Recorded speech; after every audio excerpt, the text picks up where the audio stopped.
వార గంగారెడ్డి గారికి, వార చంద్రమోహన్ గారికి, మా మున్సిపల్ ఫస్ట్ చైర్మన్ అయినటువంటి త్రివేణి గంగాధర్ గారికి, మా నియోజకవర్గ చైర్మన్ అయినటువంటి దాసర్ సునీల్ గారికి, మరియు మన ఆర్బన్ మున్సిపాలిటీ చైర్మన్ అయినటువంటి అయ్యప్ప శ్రీనివాస్ గారికి, మా ఏకైక కౌన్సిలర్ అయినటువంటి ముద్దుబిడ్డ శ్రీ బండారు ప్రసాద్ గారికి, మా మాజీ వైస్ చైర్మన్ లింగగౌడ్ గారికి, మరియు బబ్లు గారికి, మరియు రాజశేఖర్ గారికి, ఆర్మూర్ పట్టణ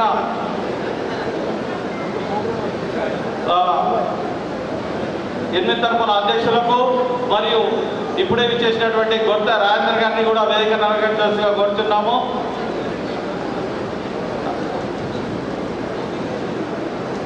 ఇక్కడికి వచ్చేసిన మన పద్మశాలి కుల బాంధవుల అందరికీ కూడా ప్రతి ఒక్కరికి పేరు పేరున నా యొక్క మొదటైతే మమ్మల్ని గుర్తించి ముందడికి తీసుకెళ్తూ మేము ప్రతి ఒక్కరం కూడా మీ యొక్క వెనుక ఉండి మా బలాన్ని చూయించి మీకు అండగా ఉంటామని చెప్పేసి కూడా నేను సభాముఖంగా చేసుకుంటున్నాము.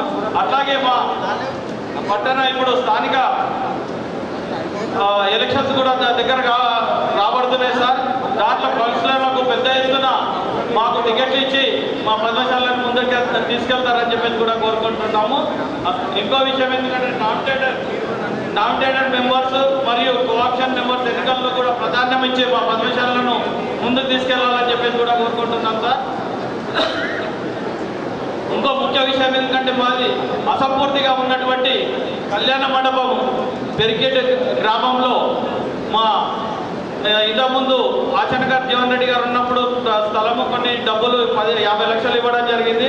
దానికి ఇంకా కంపౌండ్ వాళ్ళు, డైనింగ్ హాలు, మన వాష్రూమ్స్ ఇవన్నీ పెండింగ్గా ఉన్నాయి సార్. దానికి కొంచెం మీరు దృష్టిలో ఉంచుకొని దానికి ఒక ₹1 కోట్ల బడ్జెట్ను కేటాయించాలని చెప్పేసి కూడా మీకు ఈ సభాముఖంగా మేము కోరుకుంటున్నాం సార్. అట్లాగే మా ఆర్మూర్ పట్టణానికి సంఘ భవనం ఇప్పటిదాకా లేదు సార్. మేము ఇంతకుముందు కూడా వినయరెడ్డి గారికి కూడా మరియు మా ఈరవత్రి అనిల్ గారికి కూడా చెప్పడం జరిగింది. ఈ ఆఫ్టర్ ఎలక్షన్స్ తర్వాత మేము ఎంపీ జీవన్ రెడ్డి గారితో తప్పకుండా మాట్లాడి మేము మీకు 1,50 లక్షలు కానీ ఇప్పిస్తామని చెప్పేసి కూడా చెప్పినందుకు ధన్యవాదాలు. దాన్ని ఖచ్చితంగా మీరు నెరవేరుస్తారని చెప్పేసి కూడా మేము అనుకుంటున్నాం సార్. అట్లాగే మా పద్మశాలకు చేనేతలకు పెన్షన్ మరియు సబ్సిడీ వచ్చే విధంగా కూడా మీరు సెంట్రల్లో మాట్లాడి ప్రతి తరపుకు సామాజిక భవనాల కోసం ఆర్థిక సహకారం మరియు మా ఆర్మూర్ పట్టణంలో 7-8 తరపులకు కూడా ఇంతవరకు జాగలేదు సార్. ఇస్తామని చెప్పేసి కూడా చెప్పడం జరిగింది నాయకులు. కానీ ఇంతవరకు మా పద్మశాలను గుర్తించినందున, ఎందుకంటే ఇంతకుముందు మేము మున్సిపల్ చైర్మన్ పండిత్ పవన్ గారికి కూడా వినయించడం జరిగింది, బబ్లు గారికి కూడా చెప్పడం జరిగింది. అట్లాగే ఇప్పుడు మన మన అయ్యప్ప శ్రీనివాస్ దీన్ని కొంచెం శ్రద్ధ వహించి మాకు తప్పకుండా ఆ ప్లేస్ చూపిస్తారని చెప్పేసి కూడా కోరుకుంటున్నాం సార్. మరియు మా సామాజిక వర్గానికి ఎమ్మెల్సీ రాజ్యసభ సీట్లు కేటాయించడం లేదు సార్. ఎందుకంటే ఇవాళ మొన్న అసెంబ్లీ సీట్లలో ఒక 2 సీట్లు మాత్రమే ఇవ్వడం జరిగింది. దాంట్లో ఒక చింత ప్రభాకర్ అని బీఆర్ఎస్ పార్టీ నుండి ఎమ్మెల్యేగా ఎన్నికైండు. ఎందుకంటే ఇంకా కొంచెం పెద్ద మొత్తంలో మా సామాజిక వర్గం పద్మశాలు చాలా మంది నిరుత్సాహంగా ఉన్నారు సార్. దానికి అనుగుణంగా మీరందరూ ప్రతి ఒక్కరు రాజకీయ నాయకులు మా పద్మశాలను ముందుకు తీసుకెళ్లాలని చెప్పేసి కూడా నేను ఈ సభాముఖంగా మనవి చేస్తున్నాను సార్. మరియు మా పద్మశాలను చేస్తున్న వ్యాపారులు కార్పొరేషన్ ద్వారా సబ్సిడీ కేటాయించి చేనేత సహకార పర్వత సంఘంలో సభ్యత నమోదు చేసుకునే విధంగా కూడా సహకరిస్తారని చెప్పేసి ఆశిస్తూ మీరు ఈ యొక్క కార్యక్రమానికి విచ్చేసినందుకు, ఎందుకంటే మేము పద్మశాలందరం కూడా ఇది గుర్తెరిగి మనకు ఎవరైతే సపోర్ట్ చేస్తారో వారికి అండగా నిలబడి 100% మేము మిమ్మల్ని గెలిపించుకొని ముందుకు తీసుకెళ్తామని చెప్పేసి కూడా సభాముఖంగా మనవి చేస్తూ ఈ యొక్క అవకాశం ఇచ్చినందుకు ధన్యవాదాలు చెప్తూ ముగిస్తున్నాను sir. Thank you sir. Thank you very much. ఈనాటి కార్యక్రమంలో మరి ఆర్మూర్ బ్లాక్ కాంగ్రెస్ అధ్యక్షుడు గౌరవనీయులు ఇట్టం జీవన్ గారు సభను ఉద్దేశించి మరి అమూల్య సందేశం ఇవ్వాల్సింది.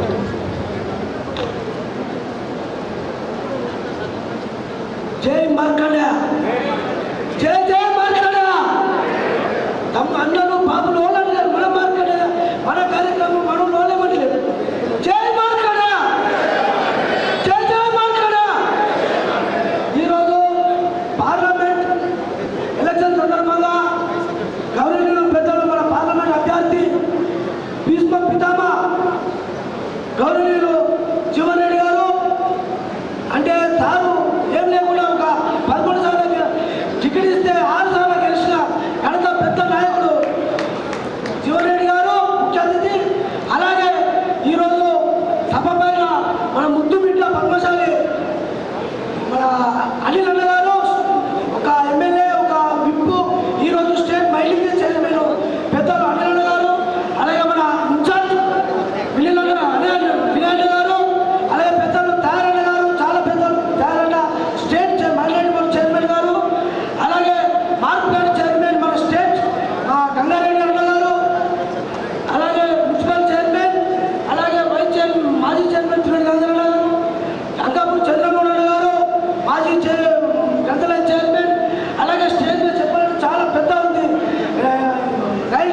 అర్థం చేసుకోండి. శ్రీరాముడు అనుకోడు దేవుడు అందరికీ అవసరం. కానీ ఈరోజు మోడీ అడుగులా మోడీ కన్నా పెద్ద మోడీ అన్న ఆయనకేం లేదు. పిల్లల్లో అన్న సుఖం జీవితాలు అయినా ఒక కట్టకు కూర్చి కట్ట పెంచి నాకు 5 లక్షల పురుషులు మీరు ఇస్తున్నాను అంటే మీరు అర్థం చేసుకోవాలి. దయచేసి మళ్ళీ ఒకసారి చెప్తున్నా, ఎక్కువసేపు మాట్లాడదాం. మీ అందరినీ వెళ్తున్నా మన 14 మెజార్టీ కాంగ్రెస్ గురించి ఇచ్చారని ఆశిస్తూ ముగిస్తూ జై పవన్ చేసుకుంటుకే చేసుకుంటుకే.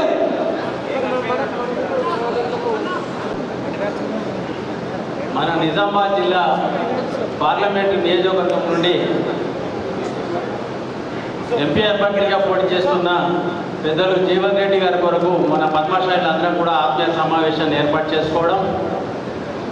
ఈ సమావేశానికి సభాధ్యక్షులు మిత్రులు పట్టణ అధ్యక్షులు అంబల శ్రీనివాస్ గారు, కార్యక్రమానికి అతిథులుగా విచ్చేసిన మన పద్మశాలి పెద్దలు సోదరుడు వీరభద్రి అనిల్ గారు, ఆర్మూర్ నియోజకవర్గ ఇన్ఛార్జ్ మిత్రుడు వినయ్ రెడ్డి గారు, గత కొన్ని సంవత్సరాల నుంచి మేము ఒకటే పార్టీలో ఉంటూ కూడా మరి పార్టీ అభివృద్ధి కొరకు పాటుపడుతున్నాం.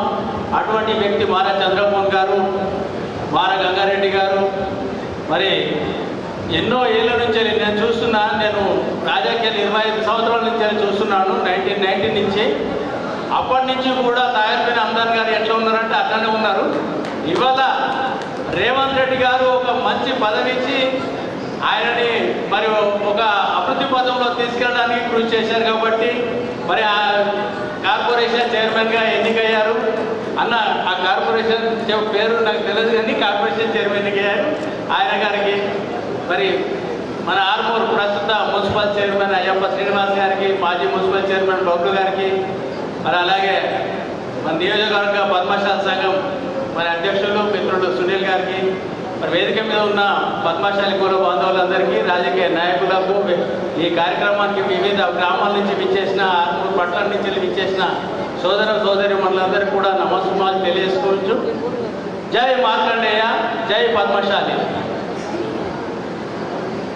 ఇప్పుడు మన అధ్యక్షులు చెప్పారు పద్మశాలి సంఘానికి కొన్ని నిధులు కావాలి, కొన్ని సంఘ భవనాల కొరకు అని చెప్పారు.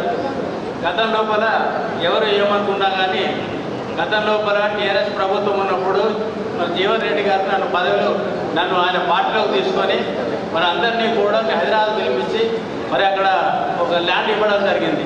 ఆ ల్యాండ్ కూడా కన్స్ట్రక్షన్ చేయడానికి 50 లక్షలు నిధులు ఇవ్వడం జరిగింది. కానీ అది అసంపూర్తిగా ఎందుకుందంటే మాకు విభేదాలు ఒక 2-3 మనుషులు సృష్టించడం వల్ల అక్కడ ఎక్కడో మీటింగ్ అయినప్పుడు వాళ్ళు అడ్డుపడ్డారు, వీళ్ళు అడ్డుపడ్డారు, పేర్లు చెప్పకుండా దాన్ని ఇంతవరకు సాగదీయడం జరిగింది. అటువంటి రాబోయే కాలంలో గ్రూపులు ఏర్పరచకుండా ఒకళ్ళ మీద ఒకళ్ళు అనుకోకుండా రాజకీయ నాయకుల దగ్గర మన వాళ్ళను మనము చులకన చేసుకోకుండా మాట్లాడుకుంటే మన సంఘం అన్ని విధాలుగా అభివృద్ధి చెందుతుందని చెప్పేసి నేను కోరుకుంటున్నాను. రాష్ట్ర కిసాన్ సెల్ అధ్యక్షులు అన్వేష్ రెడ్డి గారిని వేదిక మీదకి రావాల్సిందిగా కోరుతున్నాను. అయితే ఈ ఆత్మీయ సమావేశం ఏర్పాటు చేసినప్పుడు నేను అనుకున్నాను, మరి సమ్మర్ కదా, ఎండాకాలం కదా, మరి మధ్యాహ్నము మళ్ళీ ఇది ఏసీ హాల్ కాదు, మరి ఇంతమంది జనం వస్తారా అని చెప్పేసి అనుకున్నాను. నేను వాళ్ళతో కూడా మన పెద్దలతో కూడా ఇదే విషయం చెప్పాను. కానీ ఇవాళ ఇంతమంది పెద్దలు పద్మశాలి కుల బంధువులు వచ్చినంటే చాలా గ్రేట్గా ఫీల్ అవుతున్నాను నేను. మన పద్మశాలీలు మరి రాబోయే ఎన్నికల లోపల జీవన్ రెడ్డి గారిని అత్యధిక మెజార్టీతో గెలిపించాలని చెప్పేసి అత్యుత్సాహంతో ఇక్కడికి రావడం జరిగిందని చెప్పేసి నేను అనుకుంటున్నాను. అలాగే ఇక్కడికి ఎంతమంది వచ్చేది అనేది కాదు, మనం చేయాల్సింది ఏంటంటే ఇప్పుడు ఇక్కడ పట్టణాధ్యక్షులు ఉన్నారు, నియోజకవర్గ అధ్యక్షులు ఉన్నారు, ఇంకా తర్పాల అధ్యక్షులు ఉన్నారు. వాళ్ళందరికీ ఒకటి నేను కోరేది అంబల సీన్ గారు, వీళ్ళందరికీ కూడా కోరిక సర్పంచంగా అంగాల అధ్యక్షులు కూడా మనం మార్కండే జయంతిని ఎలా నిర్వహించుకుంటాం, ప్రతి ఇల్లు కూడా ఒక పాంప్లెట్, ఒక కరపత్రం పంపించేసి అందరూ ఇలా ఫలానా టైంకు మందిరానికి రావాలి, ఫలానా టైంకు పూజ ఉంటుంది, ఫలానా టైంకు భోజనాలు ఉంటాయని చెప్పేసి అందరికి కూడా ఆహ్వానాలు వెళ్తాం. అలాగా ఇవాళ ఎలక్షన్లు ఉన్నాయి కాబట్టి అదేవిధంగా మీరు దాన్ని ప్రతి ఇంటికి కూడా ఆర్మూర్ మండల్ కానీ, ఆలూరు మండల్ కానీ, తొకేశ్వర్ మండల్ కానీ, మాక్లూరు మండల్ కానీ, మరి ఆర్మూర్ మండల్ కానీ నియోజకవర్గ అధ్యక్షులు ఉన్నారు. ఈ 5 మండలాలు తిరిగి కూడా మరి మా కాంగ్రెస్ పార్టీ ఏదైతే మేనిఫెస్టో ఇస్తుందో ఆ కరపత్రాలు తీసుకొని కొన్ని జిరాక్స్ చేసి ప్రతి ఇంటికి అందేటట్టు, ఎందుకంటే ప్రతి ఊర్లో మన సంఘాలు ఉంటాయి, సంఘాలకు తర్ప సంఘాలు ఉంటాయి, ప్రతి ఇంటికి వెళ్ళేటట్టు 2 రోజులు కష్టపడితే ప్రతి ఇంటికి కూడా కరపత్రం వెళ్తుంది. మనం ఇంటింటికి తిరిగి ప్రచారం చేయాల్సిన పని లేదని అనుకుంటున్నాను. ఎందుకంటే రాష్ట్రంలో ఉన్నది కాంగ్రెస్ పార్టీ ప్రభుత్వం. మనకి ఏ సహాయం కావాలన్నా ఆర్థికంగా, సమాజపరంగా కానీ, రాజకీయ పరంగా కానీ, మరి విద్యాపరంగా కానీ, మరి వ్యాపార పరంగా కానీ ఎటువంటి సహకారం కావాలన్నా కానీ రాష్ట్ర ప్రభుత్వంకి మనకు సహకారం కావాలి. కాబట్టి మనం అందరం కూడా మరి రాబోయే ఎలక్షన్ల లోపల ఖచ్చితంగా ఇంటింటికి కరపత్రాలు పంపించేసి అందరినీ కూడా మీరు ఖచ్చితంగా కాంగ్రెస్ పార్టీకి ఓటు వేయాలి అనేది దాంట్లో రాసి పంపించాలని చెప్పేసి కోరుకుంటున్నాను. అలాగే నేను మున్సిపల్ చైర్మన్గా ఎన్నిక కాకముందు కూడా రాజకీయాలు చూశాను. ఇప్పుడు పార్లమెంట్ మెంబర్గా పోటీ చేస్తున్న మరి బాజిరెడ్డి గోవర్ధన్ గారిని, అలాగే అరవింద్ గారిని కూడా చూస్తున్నాం. మరి అందరికంటే బాజిరెడ్డి గోవర్ధన్తో నాకు సాన్నిహిత్యం ఉండే.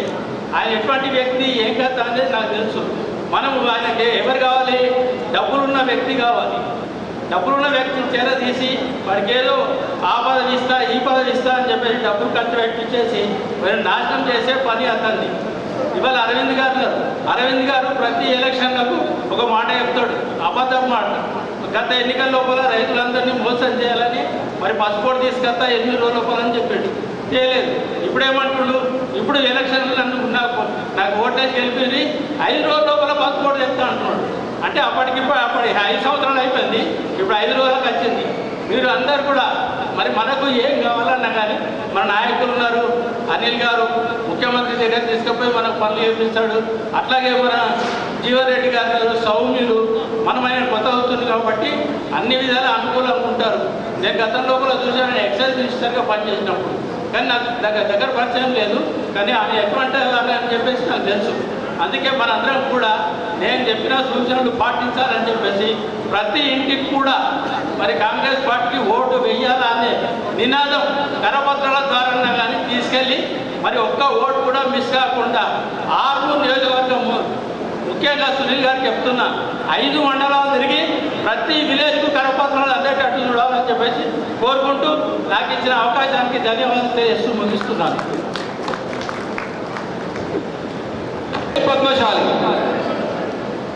సభాధ్యక్షులు, ఆర్మూర్ పట్టణాధ్యక్షులు అంబాల శ్రీనివాస్ గారికి, పద్మశాలి ఆత్మీయ సమ్మేళనానికి ఇచ్చేసినటువంటి ముఖ్య అతిథులు పార్లమెంట్ అభ్యర్థి జగిత్యాల జీవనన్న గారికి, అలాగే మన పద్మశాలి ముద్దుబిడ్డ మినరల్ మైనింగ్ కార్పొరేషన్ చైర్మన్ ఇరవతి అనిలన్న గారికి, అలాగే ఆర్మూర్ కాంగ్రెస్ పార్టీ ఆర్మూర్ అసెంబ్లీ నియోజకవర్గ ఇన్ఛార్జ్ వినయన్న గారికి, అలాగే ఇటు కార్యక్రమానికి వచ్చినటువంటి పెద్దలందరికీ స్వాగతం తెలుపుతూ, మన పద్మశాలిల ఐక్యత కోసం మనం కొరుట్లలో సభ పెట్టుకున్నాం.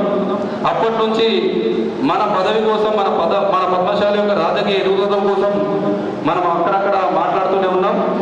ఇప్పుడు పద్మశాలిలకు ఇంపార్టెన్స్ ఇచ్చి పద్మశాలి కార్పొరేషన్ ఏర్పాటు చేసినటువంటి ఏకైక ప్రభుత్వం ఏదైనా ఉందంటే అది కాంగ్రెస్ ప్రభుత్వమే. పద్మశాలి కార్పొరేషన్ ఏర్పాటు చేసి మన పద్మశాల యొక్క మేము పద్మశాలి అనేటోళ్ళు తెలంగాణలో ఎక్కువగా ఉన్నారు, వాళ్ళ కార్పొరేషన్ ఉండాలని రేవంత్ రెడ్డి గారు ఆలోచించి దాని గురించి మన జీవనన్న గారు పద్మశాలి కార్పొరేషన్ ఉండాలని మన రేవంత్ అన్నకు చెప్పి, అనిల్ గారు చెప్పి కార్పొరేషన్ ఏర్పాటు చేసినటువంటి రేవంత్ రెడ్డి గారికి మన పద్మశాలి కులబంధం అందరి తరఫున ఈ సమావేశం నుంచి వారికి కృతజ్ఞతలు తెలియజేస్తూ, అలాగే మా పద్మశాలకు ముఖ్యంగా జీవనన్న గారికి ఒక చిన్న విజ్ఞప్తి, కాంగ్రెస్ పార్టీకి అనుకోండి, మా పద్మశాలకు ఎంపీ పరంగా కానీ ఎమ్మెల్యేల పరంగా కానీ మాకు కూడా ప్రావీణ్యత ఇచ్చే విధంగా మీరు కృషి చేయాలన్నా ఇది మా పద్మశాలందరి తరఫున విజ్ఞప్తి చేస్తున్నాం. అలాగే పద్మశాలిలు ఆర్మూర్ టౌన్లో 3వ ప్లేస్లో ఉంటామన్నా మా పద్మశాలకు మున్సిపల్లో అత్యధికమైనటువంటి 3వ స్థానంలో ఉంటాం. వారికి ఈసారి ఆ 8 నుంచి 10 సీట్లు మాకు వినయన గారి ఆధ్వర్యంలో ఇచ్చి పద్మశాల ఉన్నతికి, రాజకీయ ఉన్నతికి తోడ్పడాలని మా యొక్క మనవి. అలాగే ఇప్పుడు ముఖ్యంగా పార్లమెంట్ ఎలక్షన్స్ వచ్చినాయి. జీవనన్న గారు మంచి సీనియర్ లీడర్, మరి అలాగే ప్రతి ఒక్క వ్యవస్థను ఎలా చేస్తే బాగుంటుందో తనకు అన్ని అవగాహన ఉంది. మన అరవింద్ గారు నిల్చున్నారు, 5 ఏళ్లలో నిల్చోండి మనకు చేసింది ఏం లేదు, పసుపోడు అన్నారు. అలాగే ఇప్పటి వరకు మన ఆర్మూర్కు నాకు తెలిసి ఏ ఫండ్ ఇప్పించినటువంటి దాఖలాలు మాత్రం లేవు. మీరు దయచేసి అన్నగారు, జీవనన్న గారికి చాలా అనుభవం ఉంది, ప్రతి విషయంపై అవగాహన ఉంది. దయచేసి మనందరం జీవనన్న గారికి సపోర్ట్ చేసి ఈసారి కాంగ్రెస్ పార్టీని అధిక మెజార్టీతో గెలిపారని కోరుకొని చేతి గుర్తుకే ఓటేసి అందరం గెలిపారని కోరుకుంటూ ముగిస్తున్నాను.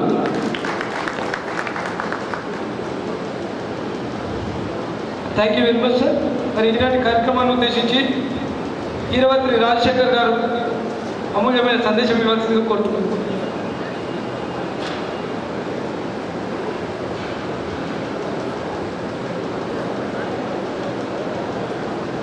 అందరికీ నమస్కారం. జై మార్కండేయ. ఒక్కసారి మన మిత్రులందరూ జై మార్కండేయ అనే కానీ ఒక్కసారి ఇట్లా జై మార్కండేయ.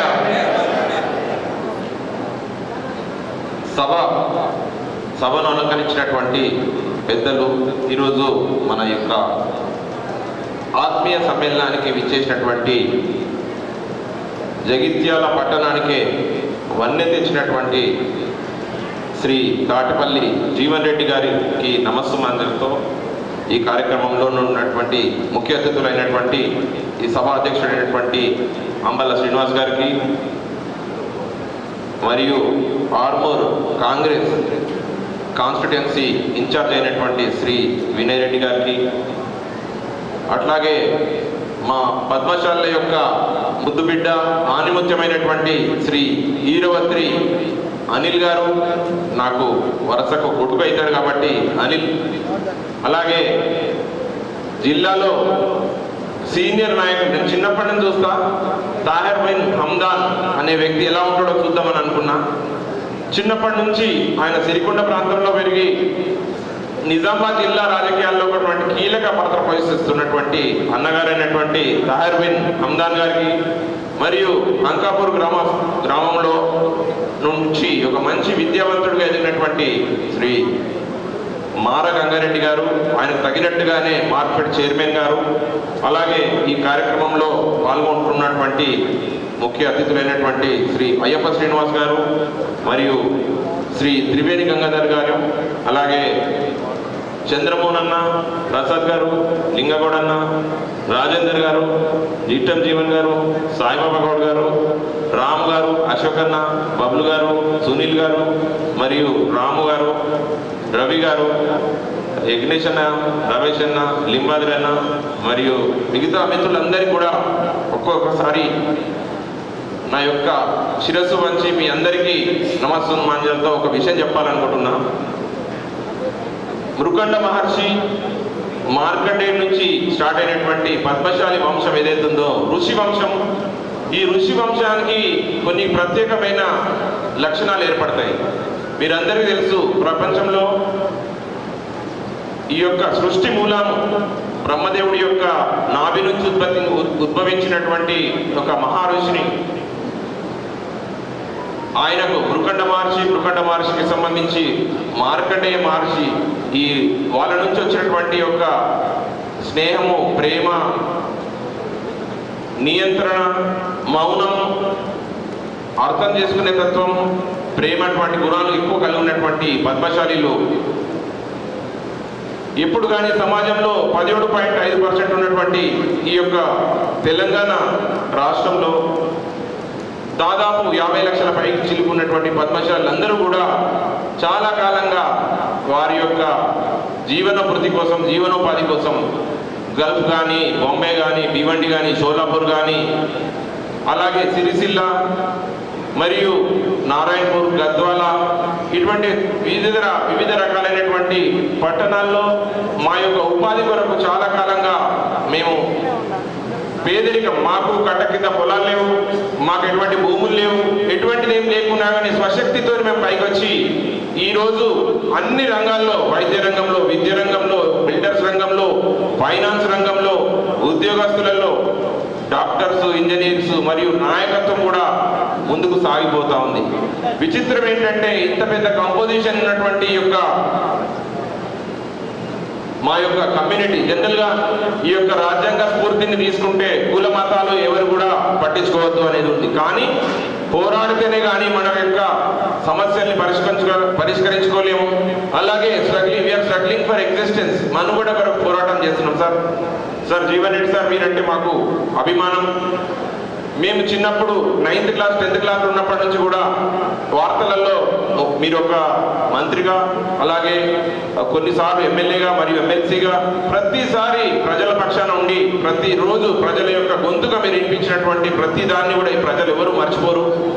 ఎందుకంటే నాకు తెలుసు రాజకీయ నాయకులు అనగానే ఒక హైప్ క్రియేట్ చేసుకొని ఎంతో పెద్ద ఇట్లా కారణాలు వస్తున్నట్టుగా, మీరు ఇన్ని సంవత్సరాల అనుభవం ఉన్నా కానీ మీకు వీలైనప్పుడల్లా ఒక పొలానికో లేదంటే అగ్రికల్చర్ యాక్టివిటీస్ చేస్తున్నటువంటి సమాచారం మాకుంది సార్.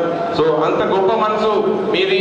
సో తప్పకుండా మా యొక్క పద్మశాలీలు కూడా చాలా కాలంగా ఎంతో ఇబ్బందులకు గురై చాలా సంవత్సరాల నుంచి నాయకత్వం లేనితో పోరాడుతున్నాం సార్. రాజ్యాధికారం అనేది చాలా ముఖ్యం సార్. ఇటువంటి ప్రజాస్వామ్య వ్యవస్థలో మనకు ఒక రాజ్యాంగం ఇచ్చినటువంటి గొప్ప అవకాశం.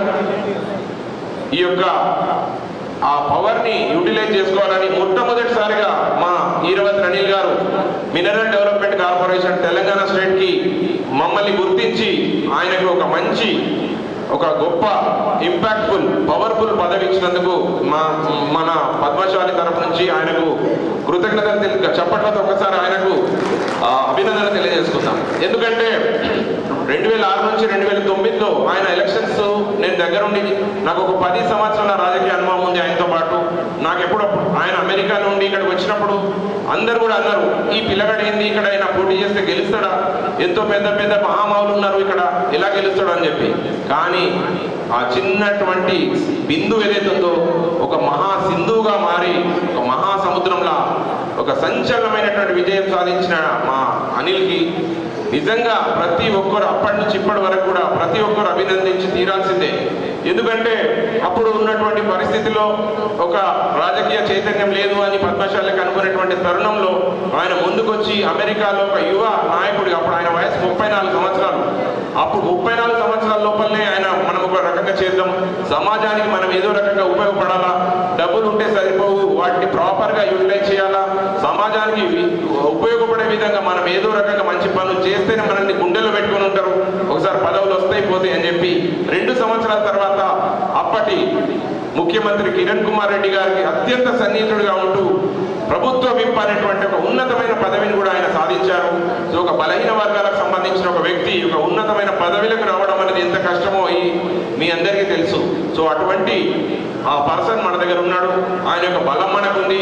జిల్లాలో 17 లక్షల మంది ఓటర్లు ఉన్నారు సార్. జగిత్యాల నుంచి పడితే నిజామాబాద్ నుంచి అటు బోధన్ వరకు సార్. జగిత్యాల్లో కొరుట్ల, జగిత్యాలు సైడ్ నుంచి వస్తే మెట్పల్లి, ఆర్మూరు, భీమ్గల్, కమ్మర్పల్లి, పాల్కొండ, నిజామాబాద్, అలాగే చాలా ప్రాంతాల్లో బీడీ కార్మికులు ఉన్నారు సార్. మనకు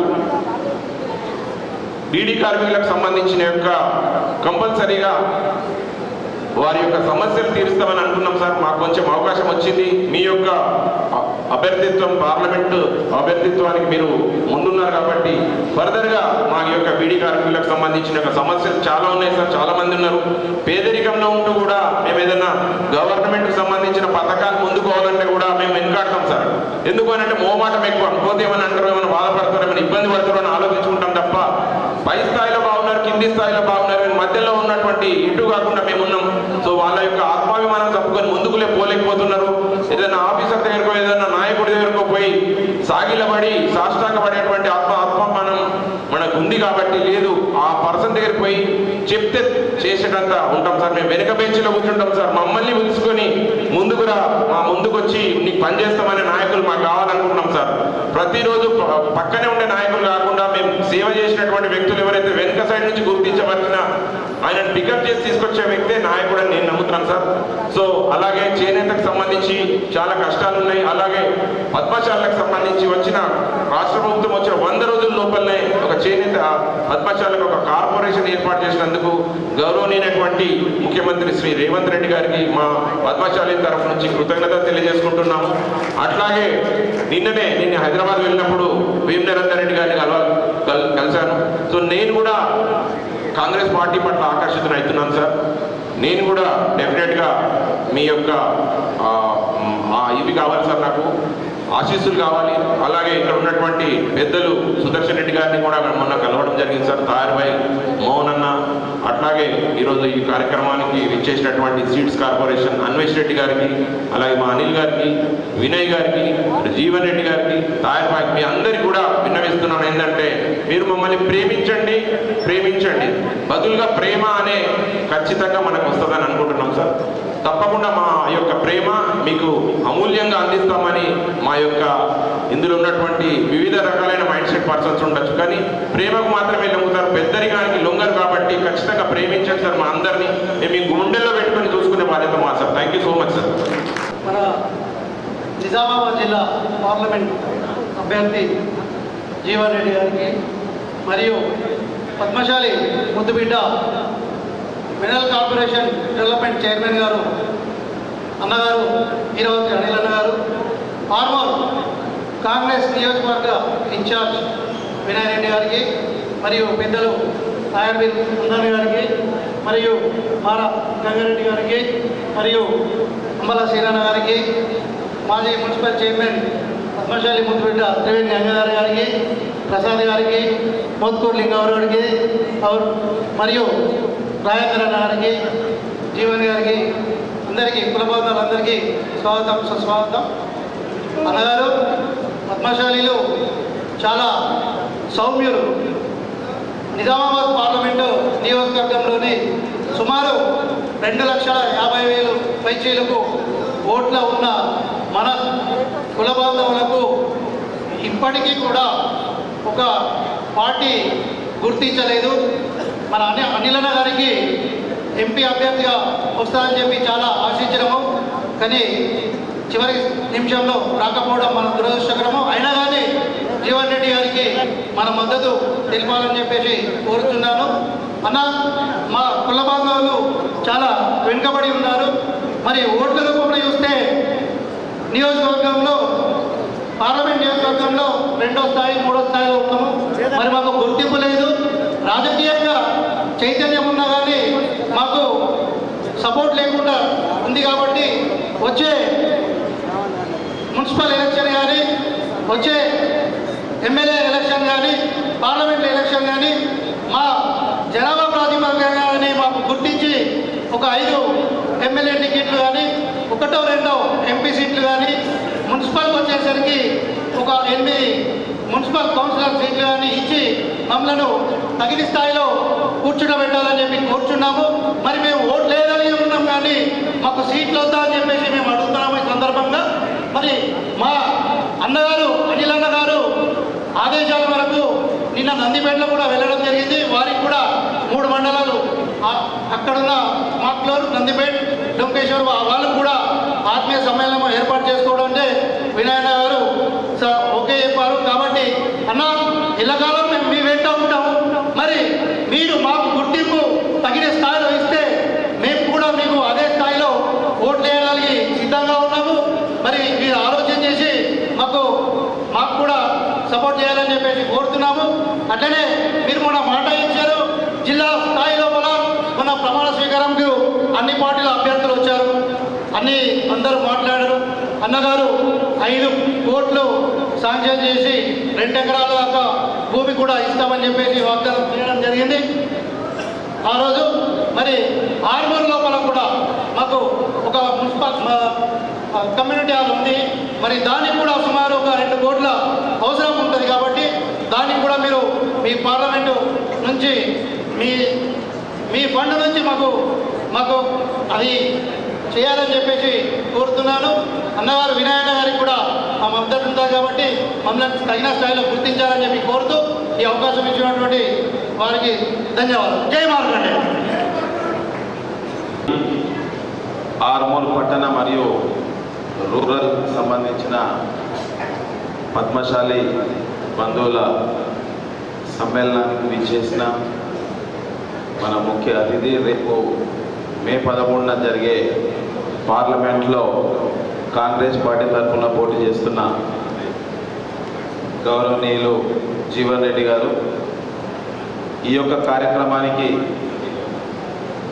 అధ్యక్షత వహిస్తున్న అంబాల శ్రీనివాస్ గారు, మరో అతిథి మినరల్ కార్పొరేషన్ చైర్మన్ అనిల్ గారు కూడా సరిగ్గా లేవు. 10 సంవత్సరాలు నాకు తెలిసి ఎక్కువ శాతం టీఆర్ఎస్ వైపే మొగ్గు చూపెట్టారు. కానీ రాష్ట్రం అంతా కూడా కాంగ్రెస్ రావాలని కోరుకుంటే మన నియోజకవర్గంలో ఆ ఎమ్మెల్యే యొక్క అబద్ధాల మాటలకి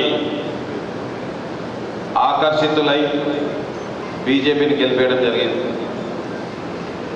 ఆ ఎమ్మెల్యే ద్వారా ఈ నియోజకవర్గానికి ఒక ఇల్లు కానీ, ఒక పెన్షన్ కానీ, ఒక రూపాయి ఇచ్చే పరిస్థితి ఉండదు. ఆయననేమో గ్రామాలలో పోయి ఎక్కడ పోయినా కానీ ఊరూరికి 10 ఇల్లులు తన సొంత పైసలతో ఇస్తా అని చెప్పారు.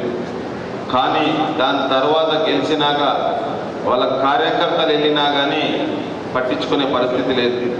అందుకోసం మిమ్మల్ని ఒకటే రిక్వెస్ట్ చేస్తున్నా, 5 సంవత్సరాల క్రితం అరవింద్ని ఇదే ప్రాంతం నుంచి అత్యధిక మెజార్టీతో గెలిపించినాం. అదే రకంగా రేపు మే 13న జరిగే పార్లమెంట్ ఎలక్షన్లో కూడా గౌరవనీయులైన జీవన్ రెడ్డి గారిని భారీ మెజార్టీతో గెలిపించే దాంట్లో మీరందరూ కూడా నాతో పాటు కలిసి రావాలని చెప్పి ప్రతి ఒక్కరిని కూడా కోరుతున్నా. మనం మెజారిటీ ఇస్తే మనము జీవనాన్ని తీసుకొని వెళ్ళి మనకి నిధులన్నీ కూడా తీసుకురావచ్చు. ఒకవేళ మెజారిటీ మనం అనుకున్న స్థాయిలో ఇవ్వకపోతే మాత్రం మనకు ఎటువంటి నిధులు వచ్చే పరిస్థితి ఉండదు. ఎందుకంటే నేను వెళ్ళాలన్నా కానీ నాకు తెల్ల ముఖం ఉంటే ఎక్కడి దాకా పోవచ్చు. మళ్ళా నల్ల ముఖం చేసే కార్యక్రమం చేయకండి. మీరు కూడా ఎక్కడెక్కడ మీ సంఘాలు ఉన్నాయో, మీ సభ్యులు ఉన్నారో ప్రతి ఒక్కరికి కూడా అవగాహన కల్పించండి. వచ్చే 10 సంవత్సరాలు మన ప్రభుత్వమే ఉంటుంది. గతంలో ఎట్లయితే మీరు టీఆర్ఎస్ ప్రభుత్వానికి మెజారిటీ ఓట్లు వేసారో, రేపటి నుంచి జరిగే 10 సంవత్సరాల్లో ప్రతి ఎలక్షన్లో మీరు కూడా కాంగ్రెస్ పార్టీకి చేతి గుర్తుకి అవకాశం ఇవ్వండి. జీవనన్న లాంటి వ్యక్తి గెలిస్తే మన ప్రాంతం అభివృద్ధి చెందుతుంది. ఒకసారి కవితకు అవకాశం ఇచ్చిర్రు, ఎటువంటి అభివృద్ధి జరగలే. ఈ యొక్క అరవింద్కు అవకాశం ఇస్తే ఇంకా ఘోరంగా విఫలమైంది. ఈ 5 సంవత్సరాలైనా ఏం నిధులు ఇచ్చిండు, అంతకన్నా రెట్టింపు నిధులు ఈ 4 నెలల్లో నేను ఈ ప్రాంతానికి తీసుకురావడం జరిగింది. ఆయన ఏం చేసిండంటే గతంలో ఏవైతే శాంక్షన్ అయినాయో ఆ దాని మీదనే తిరిగిండు. ఈ ఆర్ఓఆర్లు ఉంటాయి, ఈ మామిడిపల్లిలో చూసిర్రు. ఆర్ఓఆర్ అంటే రైల్వే పైన ఒక బ్రిడ్జ్లు నడుస్తున్నాయి వరకు. ఒక గోవింద్పేటకు పోయే బ్రిడ్జ్ మాత్రమే ఓపెన్ అయింది. ఈ మామిడిపల్లి దగ్గర ఉన్న బ్రిడ్జ్ 5 సంవత్సరాల నుంచి ఏ పరిస్థితి ఉందో మీరు చూస్తున్నారు. అడవి మామిడిపల్లికి పోతుంటే 5 సంవత్సరాల నుంచి ఏ రకంగా ఉందో మీరు చూస్తున్నారు. 5 సంవత్సరాలకి 2-3 బ్రిడ్జ్లు కట్టని వ్యక్తి రేపటి నాడు మనకి ఏం చేస్తాడు అని ఒకసారి ఆలోచన చేయండి. ఈ ఆర్మూర్ పట్టణంలో సుమారుగా 1/3 ఓటర్స్ ఉంటారు, 1,00,000 జనాభా ఉంటుంది. దీనికి నాకు తెలిసి ఒక 5-10 లక్షలు ఇస్తే ఎక్కువే. అది పరిస్థితి. నేను 6,05,00,000 నిధులు వచ్చే మొన్న తీసుకొచ్చిన ఈ ఎలక్షన్స్ అయిపోగానే ఆ నిధుల్ని ఆల్రెడీ వాడికి 15 నుంచి 20 లక్షలు పెట్టడం జరిగింది. ఈ ఎలక్షన్స్ అయిపోగానే మీ వార్డులలో అభివృద్ధి కోసం ఆల్రెడీ నిధులు కేటాయించడం జరిగింది. మళ్ళీ మిమ్మల్ని రిక్వెస్ట్ చేస్తున్నా, పోయినసారి చేసిన తప్పు చేయకండి. రాని వారందరికీ కూడా చెప్పండి.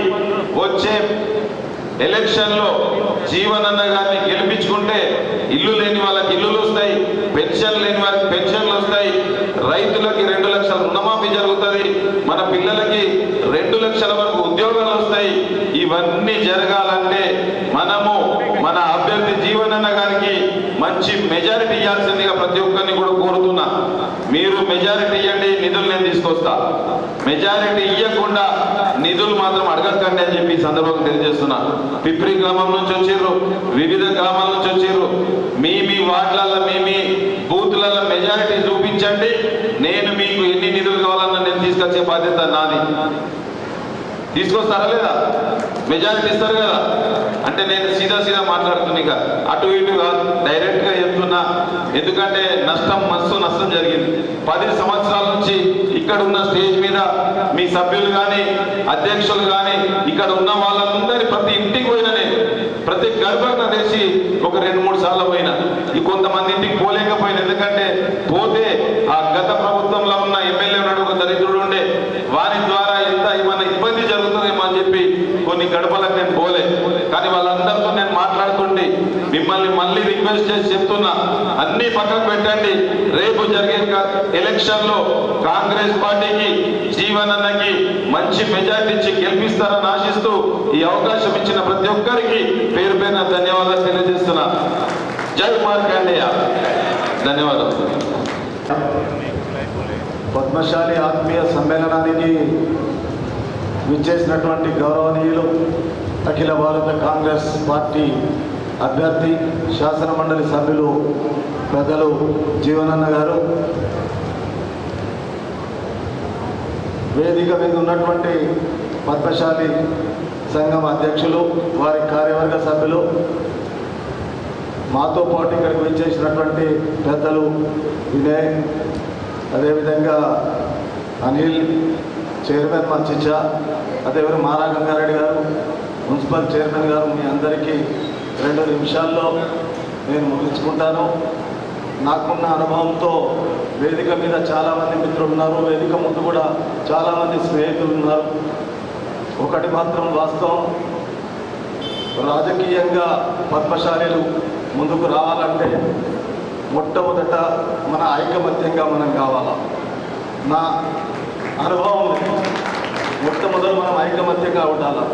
ఏదైనా ఒకే నాయకుడు ఎప్పటి మనం నడవాలా. అదేవిధంగా మనం నమ్మిన పార్టీ, ఆ పార్టీ మనకు ఏ మేరకు పనిచేస్తుందో అదొకటి ఆలోచించుకోవాలా.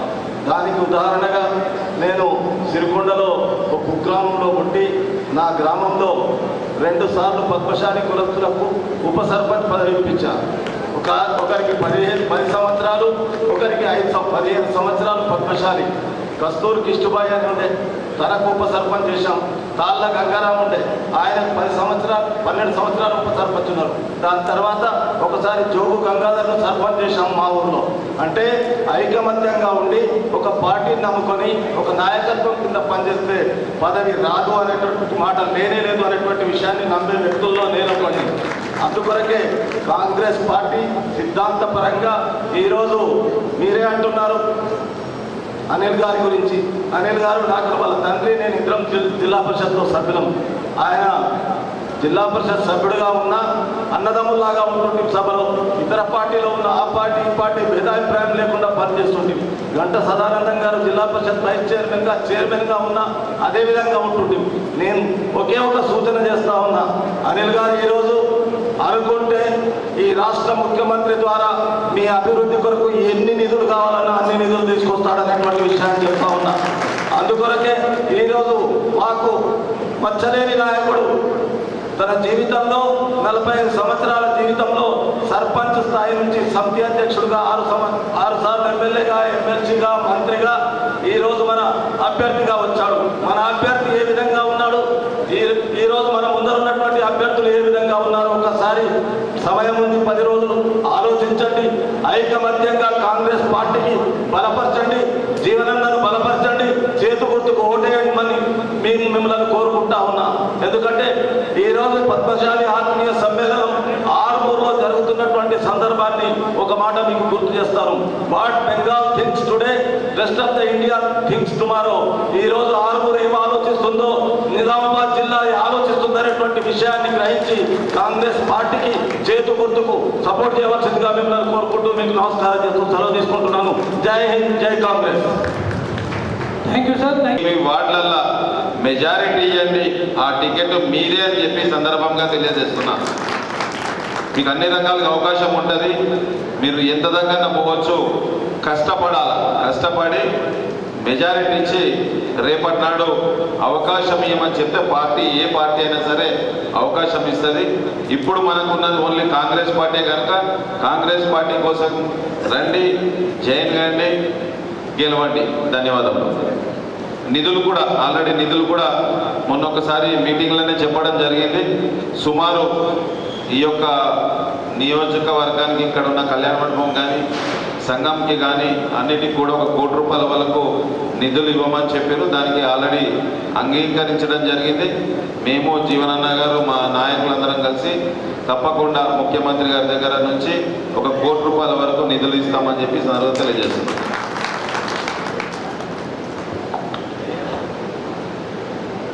సభాధ్యక్షులు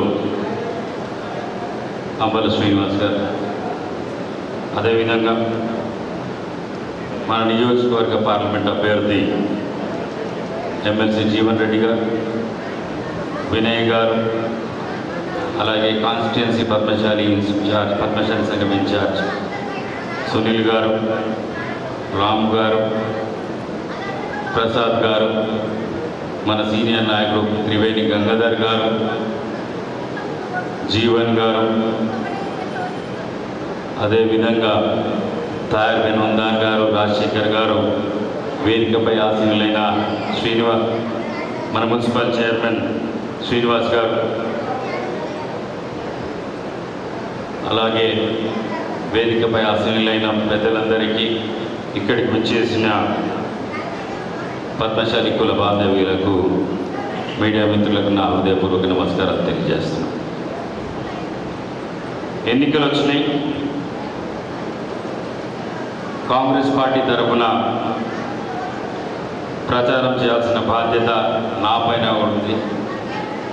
ఆ బాధ్యతలో భాగంగా పద్మశాలీలను కలవడం, కాంగ్రెస్ పార్టీకి మద్దతు తెలపాలని చెప్పేసి మిమ్మల్ని కోరడం జరిగింది. కలుస్తున్న భాగంలో మీరందరూ కూడా ఒక నిరాశతో, నిస్పృహతో ఉన్నారు. తెలంగాణ ఉద్యమంలో మన భాగస్వామ్యం ఉంది కదా, తెలంగాణ రాష్ట్రం సాధించడంలో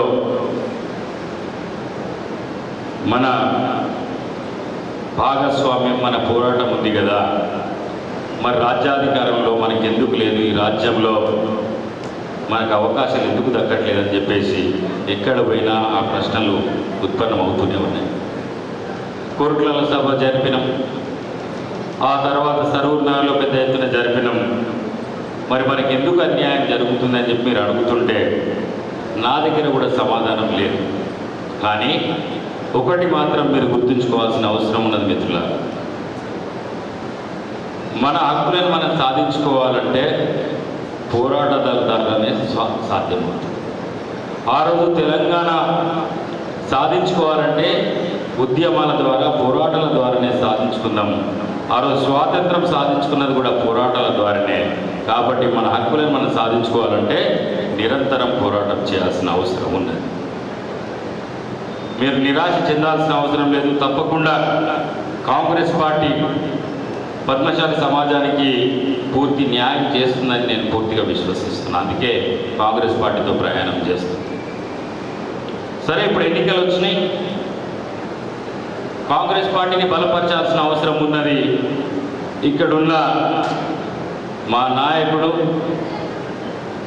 ఒక నిస్వార్థపరుడు, నిజాయితీతో రాజకీయాల్లో ప్రజలకు సేవ చేసే నాయకుడి వల్ల నిజామాబాద్ నియోజకవర్గానికి కాంగ్రెస్ పార్టీ అభ్యర్థిగా ఎన్నిక చేసింది.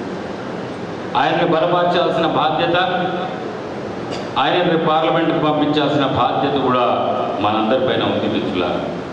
ఒక మంచి మనిషి పోవాలి, నిరంతరం ప్రజల కోసం పాటుపడే మనిషి జీవన్ రెడ్డి గారు పార్లమెంట్ వెళ్తేనే మనందరికీ, మన నియోజకవర్గానికి, పేద ప్రజలకు న్యాయం జరుగుతుందని నాకు పూర్తి విశ్వాసం. అందుకే మీ అందరినీ కోరుతున్నా, మీరు జీవన్ రెడ్డి గారికి మద్దతు తెలపాల్సిందిగా. రేపు రాబోయే కాలంలో జీవన్ రెడ్డి గారు గెలిస్తే నాకు కూడా చెప్పుకోవడానికి ముఖ్యమంత్రి గారి దగ్గర కావచ్చు, పార్టీ దగ్గర కావచ్చు, నాకు గౌరవం దక్కుతుంది. మనకు కావాల్సిన నిధులు కావచ్చు, మనకు కావాల్సిన పదవులు కావచ్చు తెచ్చుకునే ఆస్కారం కూడా ఉంటుందని చెప్పేసి మీకు చెప్పడానికి ఇక్కడికి వచ్చిన.